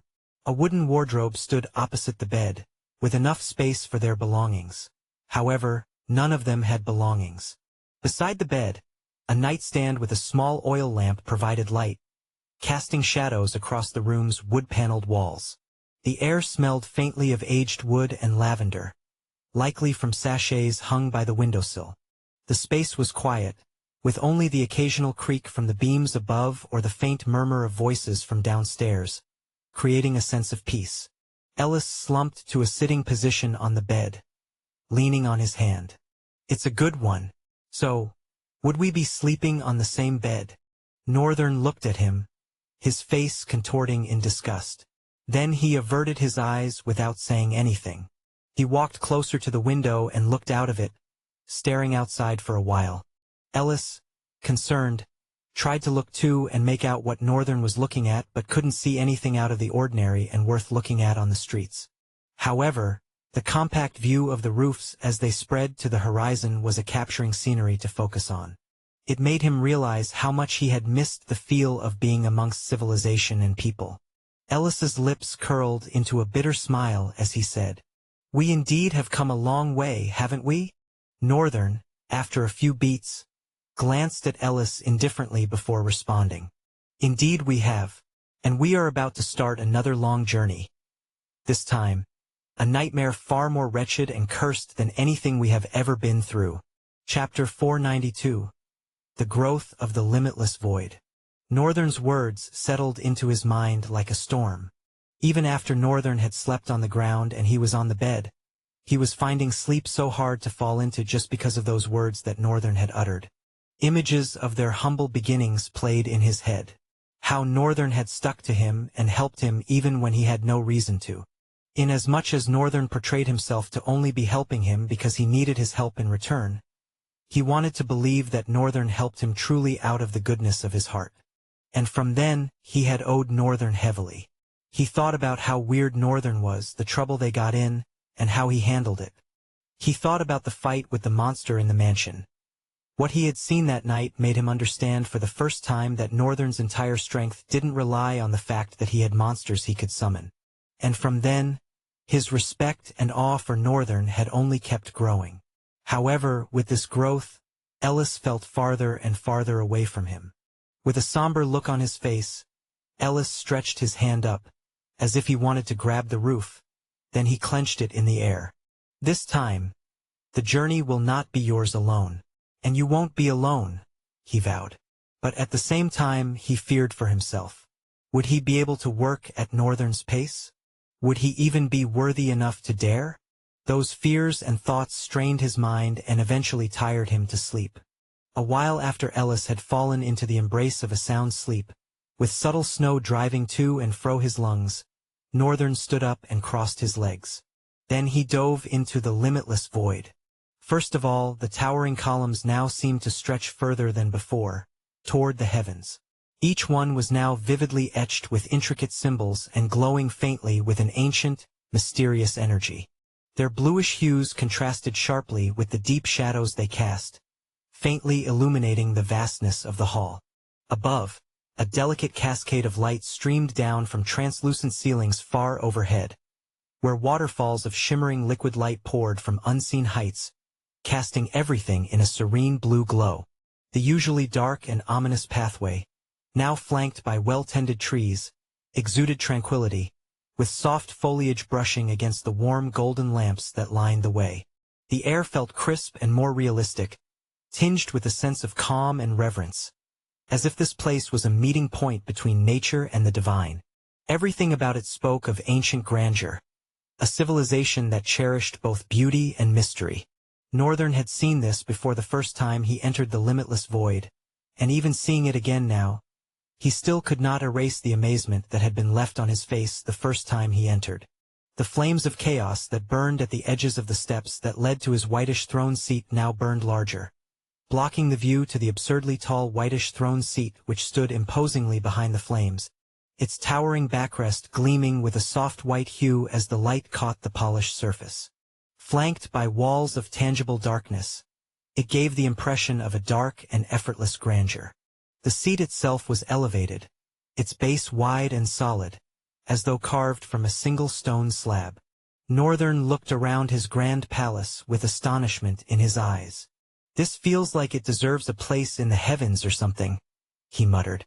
Along with this astounding change, the Void Palace had also grown extensively, gained several rooms, and even a magnifying exterior, carved to be the highest viewpoint in the limitless void.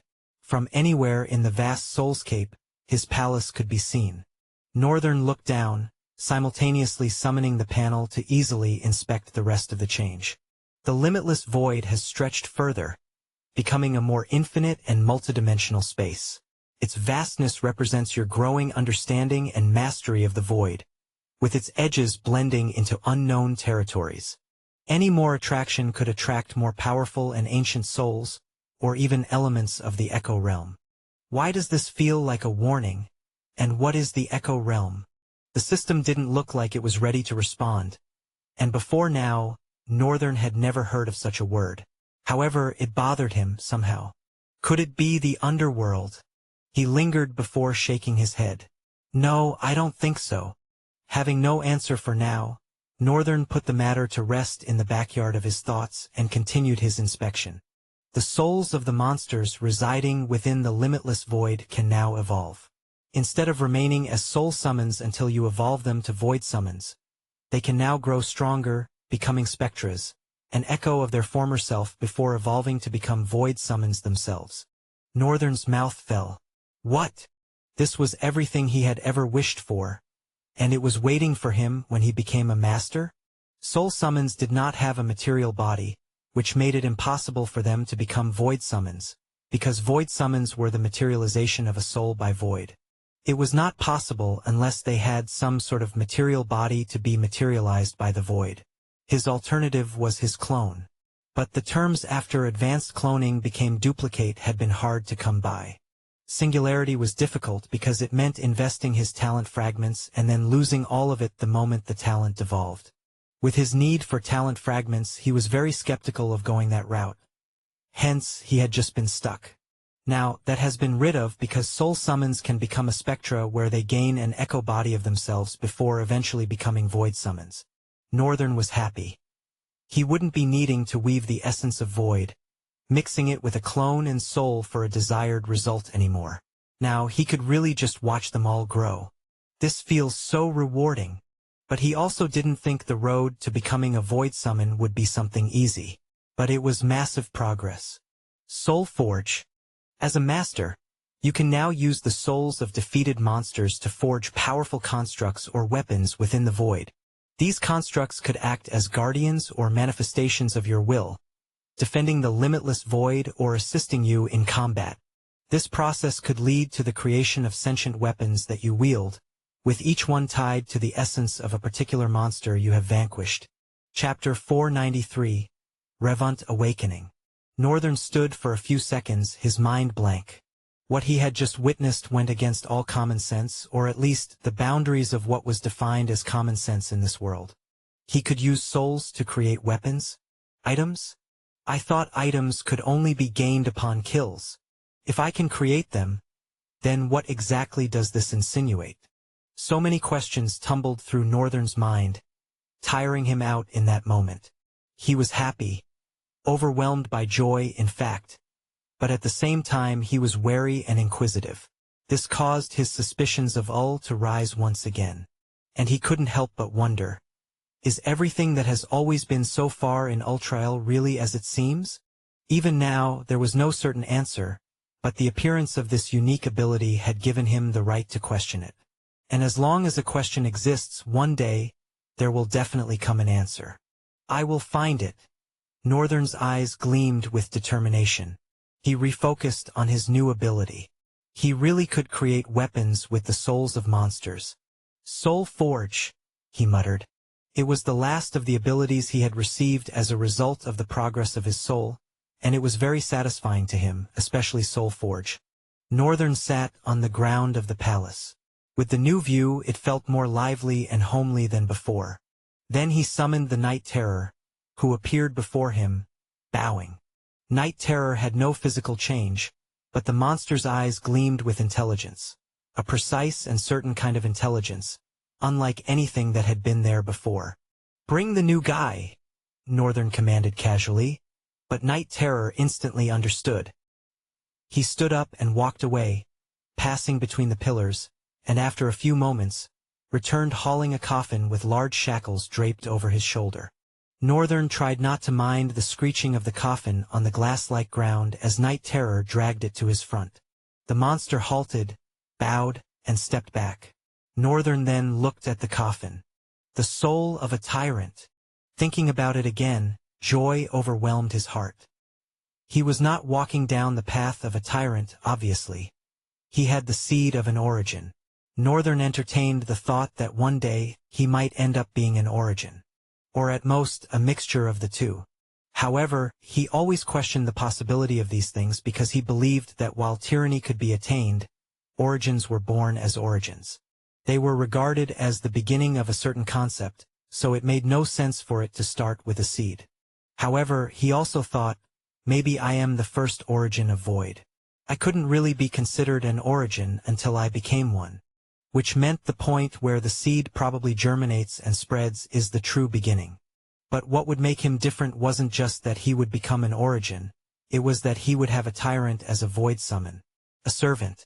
The thought alone filled him with a surge of pride. Finally, he shifted his focus from that idea and poured all 1,000 talent fragments he had gained from the unused talent slot into the link. And a link has been established. Northern looked down at the being as the system announced it.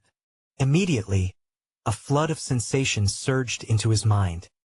His eyes widened, and he almost lost his balance, quickly stabilizing himself by leaning on the coffin. The connection was vivid and clear. He could feel it deeply, as though he had entered the mind of the tyrant, and the tyrant had entered his mind at the same time. You have gained a unique ability. Mind's Eye. Immediately, Northern's forehead split open, revealing a pitch-black scara and a pure white pupil that swayed from side to side. As it did so on Northern's forehead, it did the same on the tyrant's, as the tyrant slowly opened his eyes. The vertical eye on his forehead closed and disappeared, as if it had never been there, just as it vanished from Northern's forehead. What is this?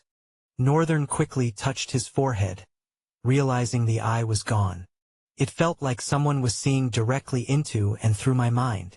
At first, Northern thought he had tried to see with his own eyes but couldn't, then forced himself to create an eye in his mind, thus granting him the Mind's Eye. It only took that single moment for Northern to realize how powerful this creature could be. The tyrant rested his hand on the coffin lid and slowly pushed himself up, levitating out of the coffin, with dark smoke flowing over his lower body. Northern turned as he watched him land opposite him, observing as he looked around the Void Palace for a while before their eyes finally met. Then the tyrant's voice rang out. "This is incredible," he said, looking around and admiring the scenery. Northern was taken aback, his eyes slightly widening. The voice of the creature before him sounded exactly like his own, hoarse and rough, like a weathered surface. Not only that, but save for the unique eyes, the dark lines beneath his lip, the extremely pale skin, and white eyes, this creature looked exactly like him. He was like a warm northern with black hair. I don't know whether to call this a good thing. The creature was obviously going to be insanely powerful, but would he be as controllable as Northern wished and hoped? At this point, the last thing I need is a servant whose disobedience will mess up my plans. That's why Northern knew in that moment that there was no better time to establish his place than now. He might be a tyrant, but he is linked to me, lives because of me, and can die if I will it so. With that thought, Northern summoned confidence, which reflected in his dark eyes. His gaze became imposing, falling on the tyrant like a blanket of moonless darkness, causing the tyrant to suddenly grow cold. He involuntarily lowered his gaze as Northern's chin rose. Then Northern took purposeful strides toward the creature, stopping in front of him and saying, "Here are a few things to engrave in your core, Revunt. I am your god, your creator, your master, and the only one you owe obedience, loyalty, and your life to." Chapter 494.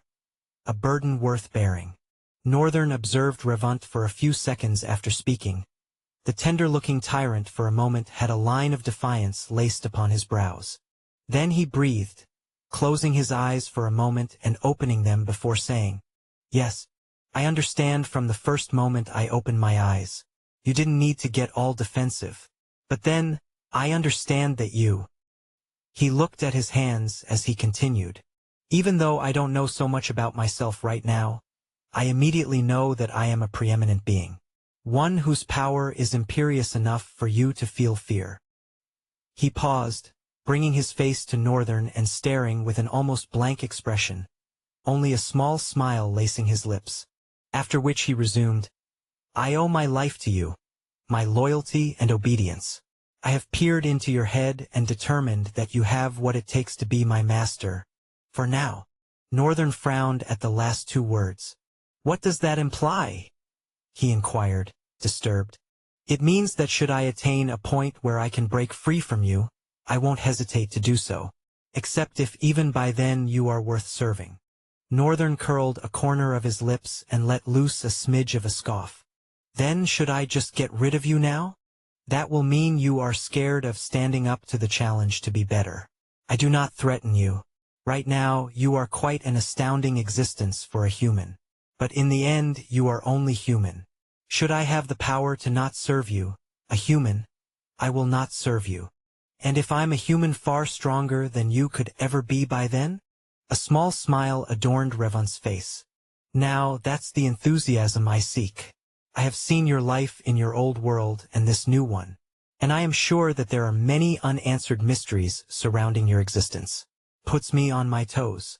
If you are able to meet my expectations and are worth serving, then I will shamelessly serve you regardless of my status in the future." Northern clicked his tongue distastefully, an irritated expression climbing his face. "You seem to be mistaken about this. I am the one with the expectations here, and right now, I can't help but feel like you are an unnecessary burden. Perhaps I should just return you to nothing, just a ball of soul that you were." The tender tyrant was silent for a few seconds. Northern's words seemed to have gotten to him and truly made him realize that he really was not in the position to bargain. Moreover, Northern's eyes as he spoke were evident enough to tell him that Northern was actually going to destroy his body. Northern was very serious as well.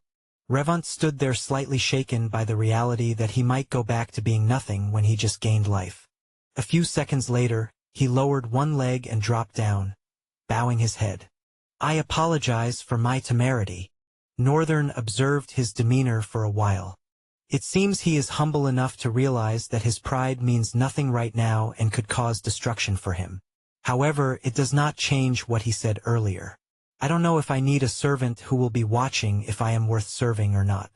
I might as well destroy him and use his soul for myself thanks to the new abilities I've gotten. But he's a tyrant. He sighed. Like it or not, Revant was a damned precious soul. An existence that will place him on a different stratum than every single existence in this world. Because never had it been heard that a tyrant served a human. If he could get Revant fully for himself. Northern brushed the excitement away. I know that bastard has some kind of limited access to my mind. Let's not get him ahead of himself. Northern finally laid his gaze on the tender-looking tyrant and sighed again. Then suddenly he went blank, paying attention to something. However, it was not within the limitless void. It was outside. A ghastly smile left his face. Then he said, I want to know your worth. That will make me decide whether to bear the unnecessary burden of keeping you. Revant raised his face up to Northern. It was difficult to tell what he was thinking. His blue eyes were almost non-existent, reflecting nothing, showing no emotions. But his tone was utterly submissive. Northern did not like it, but he had no choice for now. He just had to decide that this is the one burden that he needed to carry, and it was pretty worth it. He was a tyrant after all. I will indecently vanquish all your foes. Northern looked at him blankly. You have not gained enough respect from me to do that much. It seems some riffraff are about to be a bother. Deal with them. Northern hid a small wicked smile. Every word, every act towards the tender tyrant was intentional. He watched Revant disappear into the embrace of the dark flames before also disappearing. A group of dark-clothed individuals landed on the ceiling of the auberges. They moved with so much stealthiness that the slate roof made no creaks as they moved on it. More of them landed on the roof and slid down the wall of the building, with a refined and practiced finesse. All of them, amounting to almost 12, suddenly stopped as a black flame ignited on the roof and slowly died down, to reveal a young man in a black suit. His suit was unconventional, something they had never seen. It had silver embroideries. His black hair was subtly fluttering in the midnight wind, and his blue eyes glared down at them with intense disgust. He opened his hands. A blue flame began to flow out of it, forming a rose flower and gaining a refined shape that looked less like a flame, almost like the flame had gained physical form. He raised the blue flower to his face, holding it by the stem. Then he blew it. Scram! Chapter 495, Despair. The blue flower broke into petals and fluttered away from his hands. Each one of the petals miraculously managed to reach the front of the strangers who were all in different positions. They all froze in place, whether it was involuntary or voluntary even they did not know. But what they did know at that moment was that what stood above them felt like an impenetrable wall, as large as the sky beyond, imposing and bloodthirsty, filling their hearts with palpable despair. We will die here. Those 4 words resurfaced a fear that they thought they had fought all their lives. And insidiously, the man that stood before them exuded such an ominous and intimidating presence that made them feel hopelessness. Each of them in their position was overwhelmed by a sense of futility and the belief that this marked the end of their lives, and that made their skin crawl with paralyzing fear. And as the petals fell on their heads, each of them began to pulp like fireworks bursting from their abdomen. The wall and roof of the auberges was a pastel work of red, green, and blue. Instantly, all their presence was gone. Not even flesh could be noted of them. Come morning, passers-by would think an insane artist had come to vandalize the walls of the auberges. Then a second later, one more dropped from the sky, sluggishly, looking left and right with widened eyes. His black masking was covering other parts of his face, but his eyes were enough to tell the shock he received upon looking around. Even he perhaps did not know what happened. He slid down on the wall as he had landed on the edge of the roof, about to break into one of the windows but suddenly froze.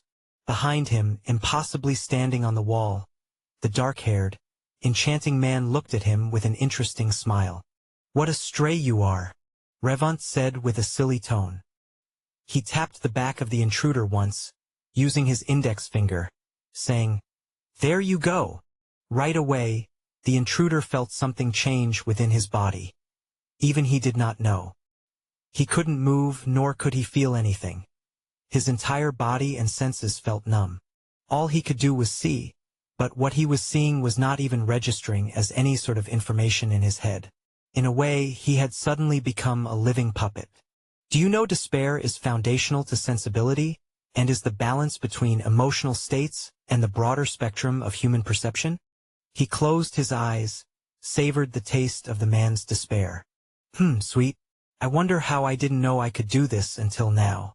I feel rejuvenated, like something is coming back to me. A lively light suddenly entered his eyes, making his face all glitter in the joy of realization. If I could eat the despair of so many more people, I could be able to recover my prime much faster than I thought. He looked at the pastry of colors he had made on the wall. What a waste they were. Then he sighed. What a waste everything is. This insolent human I have as a master. He suddenly went silent as he felt a hand rest on his shoulder, gripping him. Northern was standing behind him on the wall with his eyes tightly shut and a forced smile hiding the terror behind his face. Even so, the insidious terror still managed to leak. What did you say again? Revant went pale. I didn't see him at all. Suddenly, he just heard a shrill block his entire senses. His body went cold, and a suffocating fear crawled over his skin. The air grew heavy, as if the entire area had been submerged beneath an invisible ocean. Shadows deepened unnaturally, and a chill that pierced deeper than bone settled across the area. The atmosphere grew oppressive afterwards, smothering every sound until even the wind seemed to be silenced. Revant felt his heart race, his throat tightening in primal terror. It was as if an unseen hand had gripped his soul, draining warmth and hope from his very being. His body trembled involuntarily, sweat beading on his skin despite the cold. His mind struggling to comprehend the sudden and all-consuming presence of nothingness. Time itself seemed to distort under the weight of a significant release of Northern's void aura. Colors dulled, distances stretched, and the world felt distant and fragile, like it could shatter at any moment. His instincts screamed at him to flee, yet his limbs refused to move, as if tethered by invisible chains to the vast emptiness around him. For many within the radius, particularly the auberge and its surroundings, the bartender, the guests that were awake, even Shin flung his eyes wide open from his sleep. Ryan froze, unable to move. It was not the sense of impending death but the sense of oblivion that gnawed at their minds. It was as though they stood at the edge of an abyss, staring into infinite nothingness, where even the concept of existence itself felt meaningless. The fear that Northern's aura evoked was not of pain or suffering but of erasure, complete and utter annihilation of their essence. Around him the land reacted too. The walls where he stood seemed to groan under the pressure, and insects and small animals that once thrived nearby vanished, sensing what human minds could barely fathom. A force beyond comprehension, a void that hungered for all. And yet, amid the silent chaos, Northern stood untouched. Like the eye of a storm, calm and resolute as his power enveloped the world around him.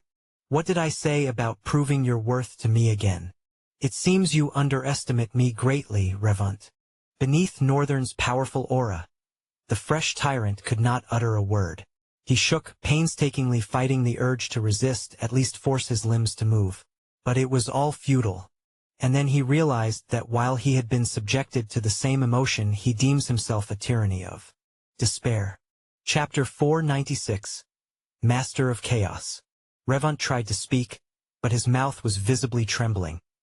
The words he wanted to utter were falling apart in shambles, and it seemed the situation had rendered him unable to piece them together accurately. His mind was in a severe state of disarray. All he felt was the despair of nothingness. And he was intelligible enough to know what he was feeling because he knew how sweet the taste of despair was. However, being unable to feed on the feeling and being overwhelmed by it filled him with anguish. He had underestimated this human and overestimated his own self. And right now, he didn't even know if he would be given a chance to redeem himself. While it looks like you are quite valuable, It looks to me that your liability outweighs your value. I don't think I want to be served by a liability. Northern's tone and choice of words were carefully chosen. He was not oblivious of the fact that in terms of status alone, Revant was a soul far superior to him. But what did it matter? It was for that reason of superiority that he was intentionally establishing this tone, this choice of words. If he didn't do it now and become intimidated because of Revant's innate status, then he wouldn't gain the respect and fear he needed for Revant to never question him and obey him. Of course, Revant's insult didn't come as a shock. The moment he paused for a minute in the limitless void, he had seen a limited possibility in different timelines of what Revant would do. Some more cruel than this one, which was why he had chosen to send Revant out right now. Allowed him to taste the feeling of others' despair and intentionally entered in time to make him taste his own despair. Instilling fear and asserting the difference between the both of them by his words and his actions. Now that Revant had felt what despair meant through him, he could easily control. For the time being, until Revant gained a significant amount of his power and became rebellious again. Northern knew that Revant was not going to be an easy soul to tame. He thought about it harder again after sending Revant out. Perhaps it would be a better choice to forge his soul into a weapon. But it wouldn't be enough. He didn't want to do that. The enemies he was suspecting that he would be fighting, enemies such as Fate, Cryos, it only made sense that he had a tyrant on his side too. So, he decided that he was going to go through the trouble of beating the tyrant into a shape that he wanted. Until he sees me as his god. Even after Northern had spoken, Revant found it hard to respond under Northern's void aura. Seeing that the tyrant was struggling, "Speak," Northern ordered. Immediately, he felt the ease of opening his mouth and arranging his words come back to him. He lowered his head. This time, his entire presence oozed palpable humility. "If you decide to eliminate my soul, I will bear no regret. However, I beg that you give me a chance to redeem myself. I was mistaken." Northern raised a brow. "Oh? I wasn't expecting such a response." Even though he saw Revant utter those particular words with chaos eyes, he didn't see himself resorting to this means of correction. In fact, chaos eyes showed him a very limited future and past, and even more limited when he tried to see other people's future and past. It was as if chaos eyes only saw the part filled with chaos. The ability worked to feed chaos to him in the end. Northern had silently used the ability several times on random people while they were journeying to Fugal. And this final act showed him that the future he could see was limited to chaos not as a force but as a cause and effect. This allowed chaos eyes to create optimal possibilities from other people's cause and effect of chaos that would benefit him alone. In other words, it fed chaos to him. Hence, it fed the chaos of Revant's future which had just happened to be at the moment, to him. The part he had got to hear Revant's nasty statement about him was just a coincidence that happened, not an intentional thing. In the future, Northern would have to prudently use this ability. For now, he would just ride the wave of this ability until he got the hang of it. But at the very least, he was sure it wouldn't work against his favor. What would, however, work against his own favor were cause and effect that negated chaos which he can't see. In other words, individual moments of harmony and order. He couldn't think of ways that it would affect him right now, but he was sure that it would come to bite him in one hell of a devious manner. Northern sighed and responded. "I won't decide what to do with you for now. Reflect on what you have done in solitary confinement." At his words, the limitless void usurped Revant from his feet, sucking him into the mold of darkness beneath. Northern watched Revant sink into the limitless void, before entering his own shadows and appearing in the room, where he continued his sleep. In the limitless void, Revant sat cross-legged within the cold and dark embrace of the tall walls, almost close to each other. His eyes were closed, and he was seriously reflecting on his action as Northern had instructed him to. At the same time, thinking and trying to make sense of what he had experienced a few minutes ago. I didn't sense him arriving behind me. No. Has he been watching me the entire time? That was the same movement I used to appear behind the last intruder. It seems he has been watching me from the very beginning, and I had no idea. Revunt tightened his shut eyes, his brows furrowing. How is he human? In my memory, I think humans are supposed to be weak and frail. How is it that he is so strong, even though he is clearly a human? What is it that I am not getting? Chapter 497. Effects. Linus raised the axe and plunged it onto the small heap of crystal in front of him, feeling the bloodthirstiness of the crystal lunge at him. This time his movement was quick, instantly tilting his head to the side to dodge it. A small smile appeared on his face with the successful attempt. Finally! His mind celebrated. Then his smile slowly faded away, becoming a deep scowl. He filled himself with thoughts of how Northern had taken him away from his home, fed anger and hatred to his mind so that he wouldn't get distracted from what Northern had done to him. But in truth, time in this void hadn't been as dreadful as it had looked like it would be. He had been brought to the Red Mountains to mine crystal, and indeed at first it had been very hard. So hard that he had refused to do it, until one of the monsters reported him to their taskmaster. Which led him to think about the other thing that amazed him about this place. All the monsters in this place had a sense of intelligence. They weren't communicating in human language, particularly in any language as a matter of fact, but they could understand each other with groans and grunts. At first he understood nothing, but right now, he kind of already could tell what they were trying to say by piecing the grunts, groans, and facial expressions together. They were like a community that was not so bad to be with. He had to consistently fill himself with hatred and remind himself that they were monsters for him not to get carried away and start thinking otherwise.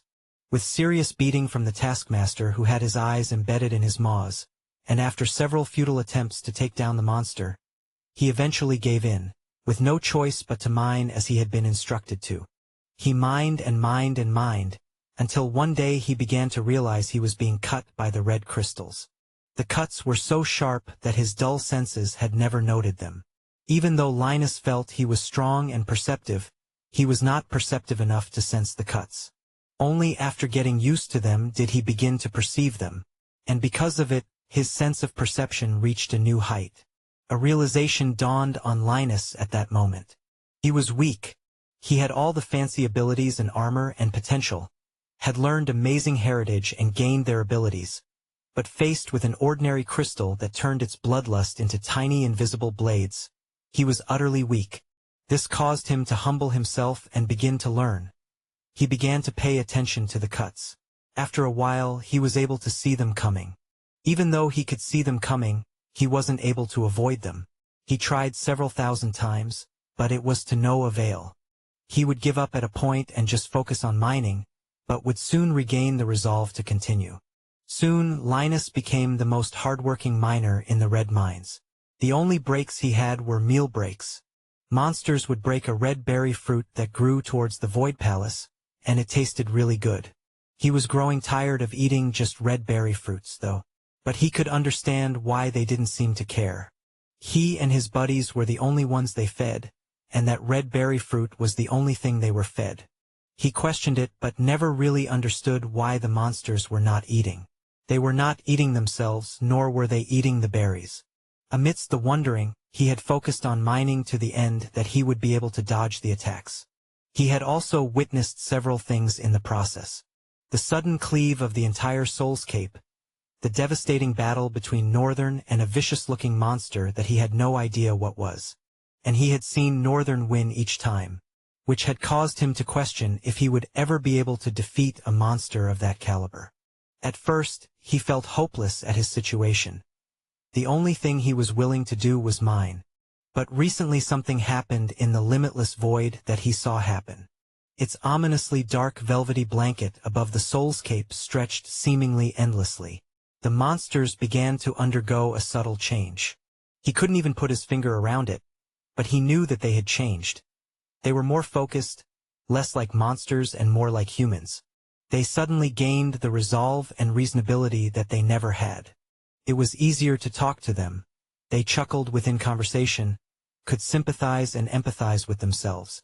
That was not so right. Linus found it harder from that moment to regard them as monsters. To make things worse, plants began to grow on the soil of the limitless void. He was taken on a stroll after working some other time. Since the void was an endless layout of the night, it was impossible to tell when it was day or night. In the red mine, it was always a crimson darkness. In the glacier, it was an azure darkness. The sky from that vantage point, at least, was starry and beautiful, but the cold was a huge bother. And at the volcanic mountain, it was hot and dark, sitting somewhere between a crimson and an azure sky. The place that felt a little bit neutral to be was beside the lake. But the strange lake expelled anything that entered it with double the force of entry. Even down to a stone. Everything in the limitless void was utterly dangerous, and he had to learn that by gruesome experience. However, beside the lake, there was a little plant, slowly trying to fold out. It was too little and insignificant, but it had got Linus thinking. If it continued, this place could be suitable for agriculture. And when that began to happen, common sense would not be able to justify what exactly was happening in this kid's soul. Even with all these impressive things he had seen of Northern, he still refused to acknowledge him in any way. Northern kidnapped him. Northern humiliated him. Northern robbed him of his fate. He would never forgive Northern, even if it was the last thing he would do, even if it would turn everything against him, he would kill Northern. He continued to feed himself such thoughts. Meanwhile, Jessie, since Northern left her in care of the tower, had been doing nothing but fight. Black Mamba was the one that often brought her meal, as usual, the fruit. And she wanted to go out so bad. But she just couldn't. This place was like a world on its own. It was vast and different. Northern must have left her there for a reason, was her thought. And because of that time she began to ruthlessly invest it into training. She would train till her legs gave out, give herself unreasonable drills, running helter-skelter up the tower stairs while carrying boulders. At some point, Black Mamba came very often, even times when he wasn't bringing her food. He would sit down and observe her. Training under the watch of the strange and sinister being always made Jessie uncomfortable, but she would try to do it regardless. At first, it started with only watching. Then one day, while Jessie was tired and out of breath, the being stood up, its skin stretched like liquid, glowing out into its hand to form a spear. Jessie leaned her back against the wall at the time, her eyes closed while she rested. But the moment Black Mamba stood, one of her eyes opened. With an expression of curiosity, she watched the monster form a spear from its own body. Then slowly it took stance. Black Mamba at the initial tryout of the stance looked clueless. He checked his feet, tilting his head in wonder if he got it or not. Jessie had a strange expression on her face, which, when the monster eventually got it, settled into a slight frown. Then step by step, at first sloppy, Jessie watched Black Mamba begin to move the spear, striking into the air with soft and subtle leg movements. His movement at first was large and outrageous. It caused his weight shift to be too much, like his strikes were going to be devastating but not controlled and delivered as intended. The essence of her combat style is to be able to deliver a controlled amount of strike. What she was trying to do now, however, through improvising, is increase the momentum, speed, and power of her strikes such that she is able to skillfully diversify strikes in proportion to the power of her opponent. While she herself needed to be nimble and fiercely strong to pull off something like that, the secret was also embedded in her footwork. She just needed to move and twist her body in a manner that would allow her not just to shift her weight, but shift her weight in such a way that it would affect her speed, momentum, and even timing. Just as she finished thinking about it, Black Mamba moved in an uncanny manner, a manner that caused her to widen her eyes. What? It seems the creature had figured out what she was trying to do. First of all, in few minutes since picking up the sword, it had mastered her combat style, seen its flaw, and improved it just as where she thought it needed improvement. Meanwhile, she had been trying to do the same thing for what felt like eternity. Chapter 498. Ellis's Departure. Northern's sleep was short, but he didn't mind. To be honest, this one even felt so short and peaceful that it felt like a lie. It was also strange and uncomfortable to have a peaceful, undisturbed sleep, without the imminent fear of an impending danger. He woke up, and Ellis had prepared a steaming white bread on the table alongside a warm brownish liquid he called decaf. This drink Northern had never seen or known about. Actually, now that he thought about it, he hadn't had much to drink except for water and fruit juice which Aisha was adept at making. Thinking of those times he would get home with tea waiting for him made him sentimental, and such sentimentalism caused his expression to fold with darkened resolve. I must find her at all cost. He stood up from the ground and sat on the chair, looked to his side with an irritated expression. What exactly are you doing standing there like that? Ellis, who was standing behind him like an attendant, grinned with pride. I figured that since you let me sleep on the bed, which, by the way, I didn't want, it would have been really cool to sleep together. Ellis, I am not going to sleep together with you. Northern cut him off with a bland, emotionless tone. Ellis's expression contorted with sadness. He mumbled, pouting, "Why do you keep saying it like that? I mean no harm." After a short silence, his eyes regained their life. But you really should try the bread and decaf. You know decaf, right? It's the kind of beverage drink made from the Iris decaphorium. Ah, right. I thought the name decaf felt familiar. I remember Mother often calling the tree decaf. Northern was quite familiar with the tree itself. That is because the nectar of its flowers can be used to detoxify poisons. Well, detoxification can be a huge word, since all it does is slow down the effect of the poison till the antidote is administered. And no matter how fast such poison works, the nectar of the decaf tree's flower worked regardless, the same way. Realizing that this is a healthy drink, Northern sighed and gently slipped a finger into the handle of the cup and used 2 other fingers to support the base. Ellis watched him as he sipped and couldn't help but admire. What an elegant manner of sipping. Stop staring, or else I will splash this on your face. Tisich, you used to be so much fun. Ellis commented begrudgingly and looked away. Next, Northern tasted the bread. As he put the bread in his mouth, his eyes widened terribly. What is this? He stuttered in his mind as he struggled to comprehend what the taste was. Tasting a divine mix of flour made him realize that, actually, he had been eating monster meat for over a year now. Roasted monster meat. Northern, his eyes shocked and widened, began to shred the bread crudely and fold it into his mouth, before gulping down the decaf. Ellis looked at him and chuckled. He had the exact reaction, so he understood perfectly what Northern was feeling.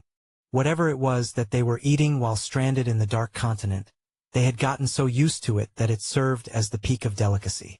Some monster meat was strangely peak delicacy while some were severely disgusting to eat. This had created a benchmark of what delicacy was for them, albeit unintentionally. But tasting bread now, it didn't matter if any of them had eaten it before. It's like their taste buds broke into a brand new world after millennia of tormentous food. Northern became less aware of his surroundings and greedily devoured the bread on the table. Eating it like this made him realize he had been hungry all the while. It also made him think about what the humans in his soul would be eating. The monsters didn't need food. They have an everlasting amount of void essence to feed on. A soft knock resounded on the door, causing Northern and Ellis to stand up. Thankfully, Northern stood up with no regrets since he had succeeded in devouring all of the bread without leaving a crumb. If there was any regret he was left with, it was the regret of not being able to have more since they had to leave. Ellis opened the door, allowing Shin and the rest to enter. Shin glanced over both of them. His eyes then came to rest on Northern as he asked, "Did you have a good night? Something strange happened at midnight. It got me worried for a minute."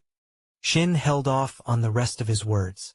After the strange feeling at midnight, he had wanted to come and check up on Northern. After rushing towards the door, he belatedly realized how foolish he looked to himself, which caused him to freeze and later go back to sleep.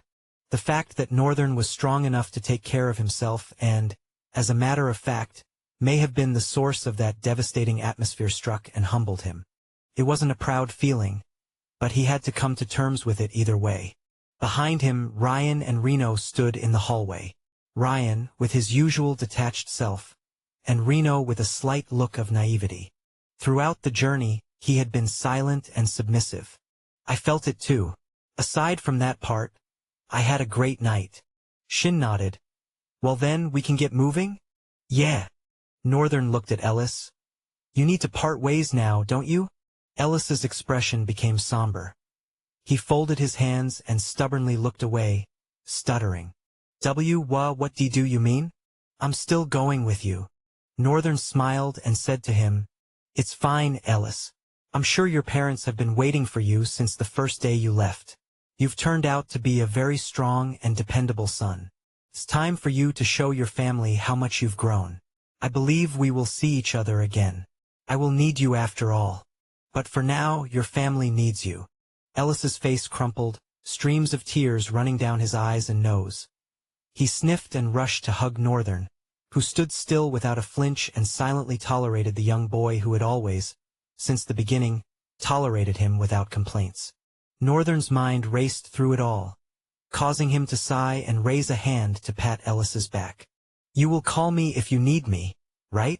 Ellis spoke with a muffled voice due to all the cries and mucus in his nose. Yes, Ellis. I will definitely come for you when I need you. Chapter 499. Smartass. Reno raised his hand, a trace of a smile leaving his face. I'm going to be parting here too. Ellis grimaced at him. You are not getting any hugs. This is mine alone. Knock yourself out, kid. Northern looked at him with no particular emotion in his eyes. I guess it has been a ride. Yes, it has. Thank you so much for your help. Reno paused, growing silent. His eyes fell for a moment and rose with a wistful expression on his face. To be honest, the air was silent and wafted with suspense as he started. I never actually thought you would live. Northern raised a brow inquisitively. If anything, I thought you and Raven and Helena were going to be the first set of people to die. His eyes fell again as his words continued, carrying a sentimental air. I was scared. I survived by sticking close to Afcon. My invisibility transcended into my personality and lifestyle. I hid and ran away from everything that happened in Stelia. I contributed not even in the slightest. And I am ashamed to be facing you like this. And so what? Northern interrupted, making Reno lift his head to meet Northern's gaze. So what if you hid from everything? You think if I had an ability that gives me perfect invisibility like yours, I'd fight? Reno's eyes widened, not understanding what Northern was saying. This wasn't quite the reaction he expected. I'm envious of you, to be honest.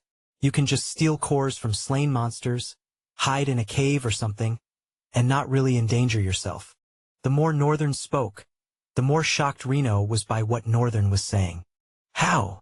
Northern was undeniably one of the major driving forces of the battle. His monster, Night Terror, and several people spoke of how he killed a being they could not kill with barely 2 strikes. When he heard people talk about him, they all spoke about him like he was a celebrity. Apparently, he had single-handedly defeated a Tier V rift. Some say he even defeated all the monsters in Lothellowen and single-handedly beat all the party leaders at the time. They say even Gilbert is scared of his strength. They say the only person that can match his power is the amazing Lady Raven. Even Annette respects him. Of course, Reno didn't believe all those talks were true. But the fact was that, in these talks, the message that went around more was the astounding power that Northern possessed. He was strong, and everybody respected him. Now, such a person, who against all odds had pushed forward, while he had hidden under the excuse of not being good on the battlefield. His expression was filled with confusion. Northern, looking at his face, asked with a scowl. What? I thought you would chastise me? You were there. You saw how cowardly I was. I'm not enjoying this. If you want me to start scolding you or judging you for being a coward, then you are not going to have that. One thing I am learning to not be is a hypocrite. I have been a coward too. And I don't think there's anything wrong with being a coward as long as you preserve your life. He shot a deep stare at Reno, who staggered back by a step, eyes widened. It's like someone peeked into my soul. Northern took a few steps closer, reaching the entrance where Reno was standing. What does need chastising, however, is the lack of resolve. If by now you don't despise yourself enough to want to grow, then you should have died back in Stelia, alongside Afcon whom you couldn't betray. Let's go. Northern walked out of the room without waiting for anyone. His last words were harsh, so harsh that it made the atmosphere heavy.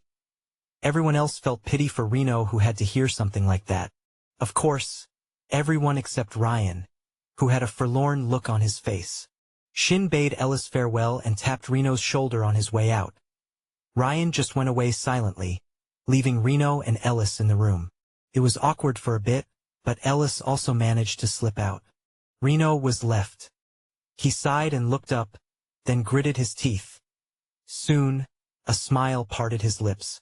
The expression that warranted pity on his face faded away, replaced by a determined fire burning in his eyes.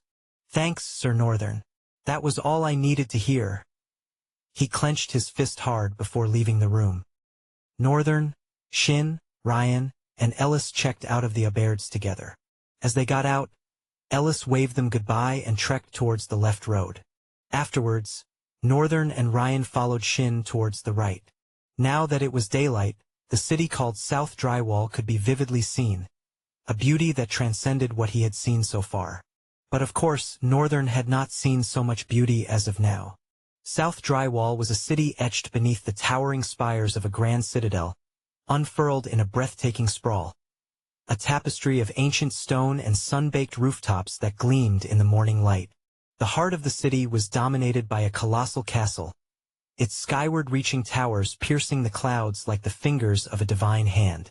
Each turret and spire was intricately carved, tracing patterns that seemed to dance and shift with the sun's path across the sky. The castle was a marvel of architecture, melding both elegance and power, standing as an ever-watchful guardian over the labyrinthine streets below. It was built amidst the city such that there was no angle from which the turret could not be seen. From the base of the citadel, a grand boulevard stretched outward like a river of cobblestones, bustling with the vibrant life of the city. Merchants, adorned in fine silks and rough-spun wool alike, haggled beneath colorful awnings, their goods ranging from exotic spices to finely wrought jewelry that caught the sun like stars. The scent of fresh bread and roasted meats intermingled with the salt-tinged breeze that wafted in from distant rivers and canals that wove their way through the outer districts. Every building was a masterpiece in its own right, an ode to the ages past yet resonant with the vitality of the present. Gothic towers and graceful arches stood shoulder to shoulder with humble homes of stone and timber, their red-tiled roofs dotted with moss and ivy. Alongside narrow alleyways, intricate bridges arched over serene canals, linking the various districts like threads in a well-woven tapestry. The constant trickle of water beneath, a melody as ancient as the city itself, provided a soothing counterpoint to the lively chorus of citizens that filled the streets. The city sprawled outward in every direction, a seemingly endless maze of districts that radiated from the castle's imposing center. To the north, vast plains stretched towards distant snow-capped mountains, their jagged peaks piercing the horizon. To the south, a wide river curved lazily through the landscape, its waters shimmering like molten silver under the light. What, however, was most eye-catching was the grandeur of the castle. Northern, for some reason, couldn't help but stare at the tall spires. He turned to his dad for a minute. "If I remember very well, South Drywall is dominated by a citadel named Therion, right?" "Yes. Why do you ask?" Northern narrowed his eyes. "Is it possible for us to go there?" Shin stopped, puzzled. "Well, what I had in mind was going to a discreet intel organization. They are reputable for holding information on every nook and cranny in the Central Plains. And yet, Therion sits dominant over South Drywall." Shin was still confused. He wasn't getting what point Northern was trying to make. Then Ryan inputted. "Shouldn't they naturally pay obeisance to Therion? If Therion is strong enough to rule over South Drywall, then I think this intel organization would have been a major part of that possibility, or could this intel organization just be another face of Therion?" Northern looked at Ryan, eyes widened. Then he smiled unbelievably. "Crap, he's smart." Chapter 500. The Canopy of Citadels. 1567. Era of Kings. Exactly 100 years ago, the rate of rift appearance became abnormally high, and not even the Academy and nations could do anything significant about it. The most they could do was protect their citizens and kingdoms. And who could blame them?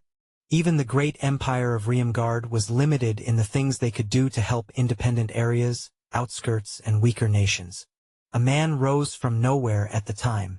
This man raised an army of drifters himself and began to lead them into rifts, plundering rift after rift. And when people heard that this man was a paragon, they fearlessly fought by his side. Soon, he was respected across nations.